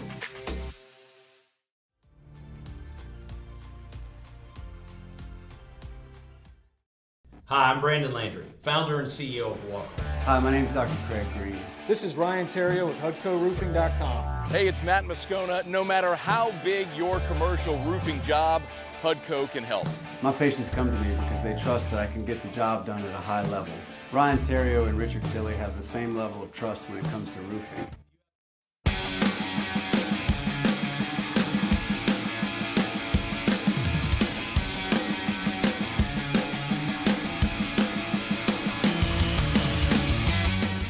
After further review with Matt Moscona, ESPN Baton Rouge, New Orleans, Alexandria. Presented by Pluckers Wing Bar. Open till midnight or later every night of the week, where every Monday is all-you-can-eat wings. Pluckers Wing Bar. If you don't like our wings, we'll give you the bird. Home stretch here on Ash Wednesday after further review presented by Pluckers. Wrapping it on up. Same way we do every day. Let's do some Otter Locks. Otter Locks, presented by Lofton Staffing Services. At Lofton, we put people to work. Call us today at 924-0200 or go to lofton.jobs. Making a call to the bullpen, though. Otter is at EJ's game, so we're going to bring Hanny out of the bullpen, do some Hanny Locks. Hanny, appreciate the time. How are you? Doing good, Musso. How are you? I'm doing awesome. You got anything for us tonight? Well, watching Kentucky and Florida in their last couple of games, Kentucky with a real good performance at Mississippi State. Yeah, they got a call late, but at that time they were on the tournament bubble. Hammered out a win in Starkville, and State will play some defense. Been a really nice game against Tennessee on Saturday. They're in the tournament right now, but it's not like they have a ton of slack in the rope. They're still playing, I think, with a sense of urgency. Florida, on the other hand, lost their best player, Chris Castleton, 2 games back. Last game against Arkansas, they kind of played on, I say, adrenaline in the first half and kept it within half a dozen. In the second half, Arkansas really kind of pulled away and ended up blowing Florida out by 19. Kentucky needs this game. Florida, I think, without Castleton is a little bit toothless, a little bit punchless. I think the number's modest here. It was 2.5 earlier today. It's going to 3. I think the Wildcats minus the 3 points. I'll lay 3 against Florida. And then the other one, I hate to tell you, is, until further notice, LSU has got, has lost 14 games in a row. Vanderbilt has won their last 5. Vanderbilt's playing really well. They got one of the hottest players in the league in Liam Robbins. 2.5 is a pretty modest number. Listen, if the Tigers win and stop the losing streak, they do, but you can't back them until they show some life. And frankly, the season is has kind of been lost by now. So Vandy minus a 2.5. If I'm wrong, I'm wrong, but I can't, in good conscience, pick LSU at this point. So Vandy minus a 2.5, Kentucky minus a 3. Where are you tonight, Hanny? We're in Mestizo. We are just 1 week away here at Mestizo from the anniversary of the restaurant, and Jim has done such a great job here putting together a unique atmosphere here at Mestizo. They're having a Maestro Doble tequila dinner next week. This is a 4-course dinner with tequila pairings. You call and reserve a seat. And then, of course, for St. Patrick's Day, they're pretty close to the route. Before, during, and after the parade, margaritas to go. So we've been here many times and going to enjoy the atmosphere here tonight. Serving for Lent, they got crawfish enchiladas. I had some just a little while ago. Crawfish tamales a little while ago. Come on in and enjoy the unique cuisine here at Mestizo. I am sold. I mean, a tequila dinner, to-go margaritas, crawfish tamales. I'm in. Yeah. That's the whole idea. Yeah, I mean, Hanny, you nailed it. I've got to get me some Mestizo here coming up. All right, well, Hanny's in for Jimmy. Jimmy Ott's Game Time follows us, 104.5 ESPN Baton Rouge. If you're not in Baton Rouge, watch it on the Jimmy Ott's Game Time Facebook page. Hanny, have a great show. Appreciate the locks, and we'll talk soon. Short drive over from the studio after the show. Come on. I'm in, man. All right, what's up? Y'all get by there, see Hanny, listen to Jimmy Ott's Game Time as well. He gave out Kentucky minus the 3 against Florida tonight, and then Vanderbilt minus the 2.5, buy it to 2 if you're into that sort of thing, against LSU. And you know what? I normally don't take those plays, even when Jimmy gives them out. I can't do it. I can't bet against. I took it tonight, though. I did. I took Hanny's Vanderbilt play, and we'll see how it goes. But there you go. So Kentucky minus 3 versus Florida. Vanderbilt minus the 2.5, buy to 2 versus your Fighting Tigers of LSU. That's going to put a button on today's show. It was a good one. Thanks to Ron Higgins for stopping by, talking some LSU basketball with us in the 4 o'clock hour. Thank you to Alden Cartwright as well for making his return to After Further Review to talk some LSU baseball. Of course, the Tigers are off to Round Rock this weekend. Left today. They'll face Kansas State on Friday, Iowa on Saturday, and Sam Houston State on Sunday. We'll be back tomorrow. I'll be in for Scone again. We'll recap LSU and Vanderbilt in hoops. We have Pelicans in action back from the All-Star break against the Raptors. All that and more on tomorrow's After Further Review. Be sure to tune in with us, and we'll talk then. AFR. Always a pleasure to tell you about our friends at the Williamson Eye Center. Check them out online at williamsoneye.com. They've got locations all over the greater Baton Rouge area. On the Baton Rouge General Campus, you turn off a Bluebonnet onto Picardy, you make that right. And then right there at the stop sign, the building on the right, the first 2 floors, that's the Williamson Eye Center. State-of-the-art dry eye center, and it's full service. Of course, they have their state-of-the-art surgery center there where you can have your LASIK or whatever surgical procedure you're having. But they have your standard annual eye exam as well at the Williamson Eye Center. Learn more at williamsoneye.com. The thing I tell you every day is take the advice that I was given and change your life. To give yourself the gift of sight is absolutely incredible. If you're someone like me who spent your life with contacts or glasses, there is a way to be done with it forever. williamsoneye.com. Go see Dr. Blake Williamson for that free consultation. 924-2020, 924-2020, or williamsoneye.com for the Williamson Eye Center. There it is, the extra mile, on the border of expected and extraordinary for those willing to go further, like vans customized for work or play, with safety and tech to keep you connected, supported by a 5-star sales, service, and finance team, and backed by the 1-star you know. So go the extra mile. It's never crowded, because so few have what it takes to go there. Mercedes-Benz Vans. Louisiana. It's a place defined by culture, by pride, by passion, by people who do more than love this place. They celebrate it, elevate it, champion it. They are the individuals who embody what makes Louisiana great. The companies that make Louisiana a better place to work and live. The nonprofits leading transformational change in our communities. Champions of Louisiana are all around us, and LWCC is proud to celebrate them because we've always been Louisiana loyal, supporting the workers, the innovators, the change agents of this great place we call home. Who are the champions around you? Together, we can share their stories. Together, we can help our home state thrive. Together, we are Louisiana loyal. Always.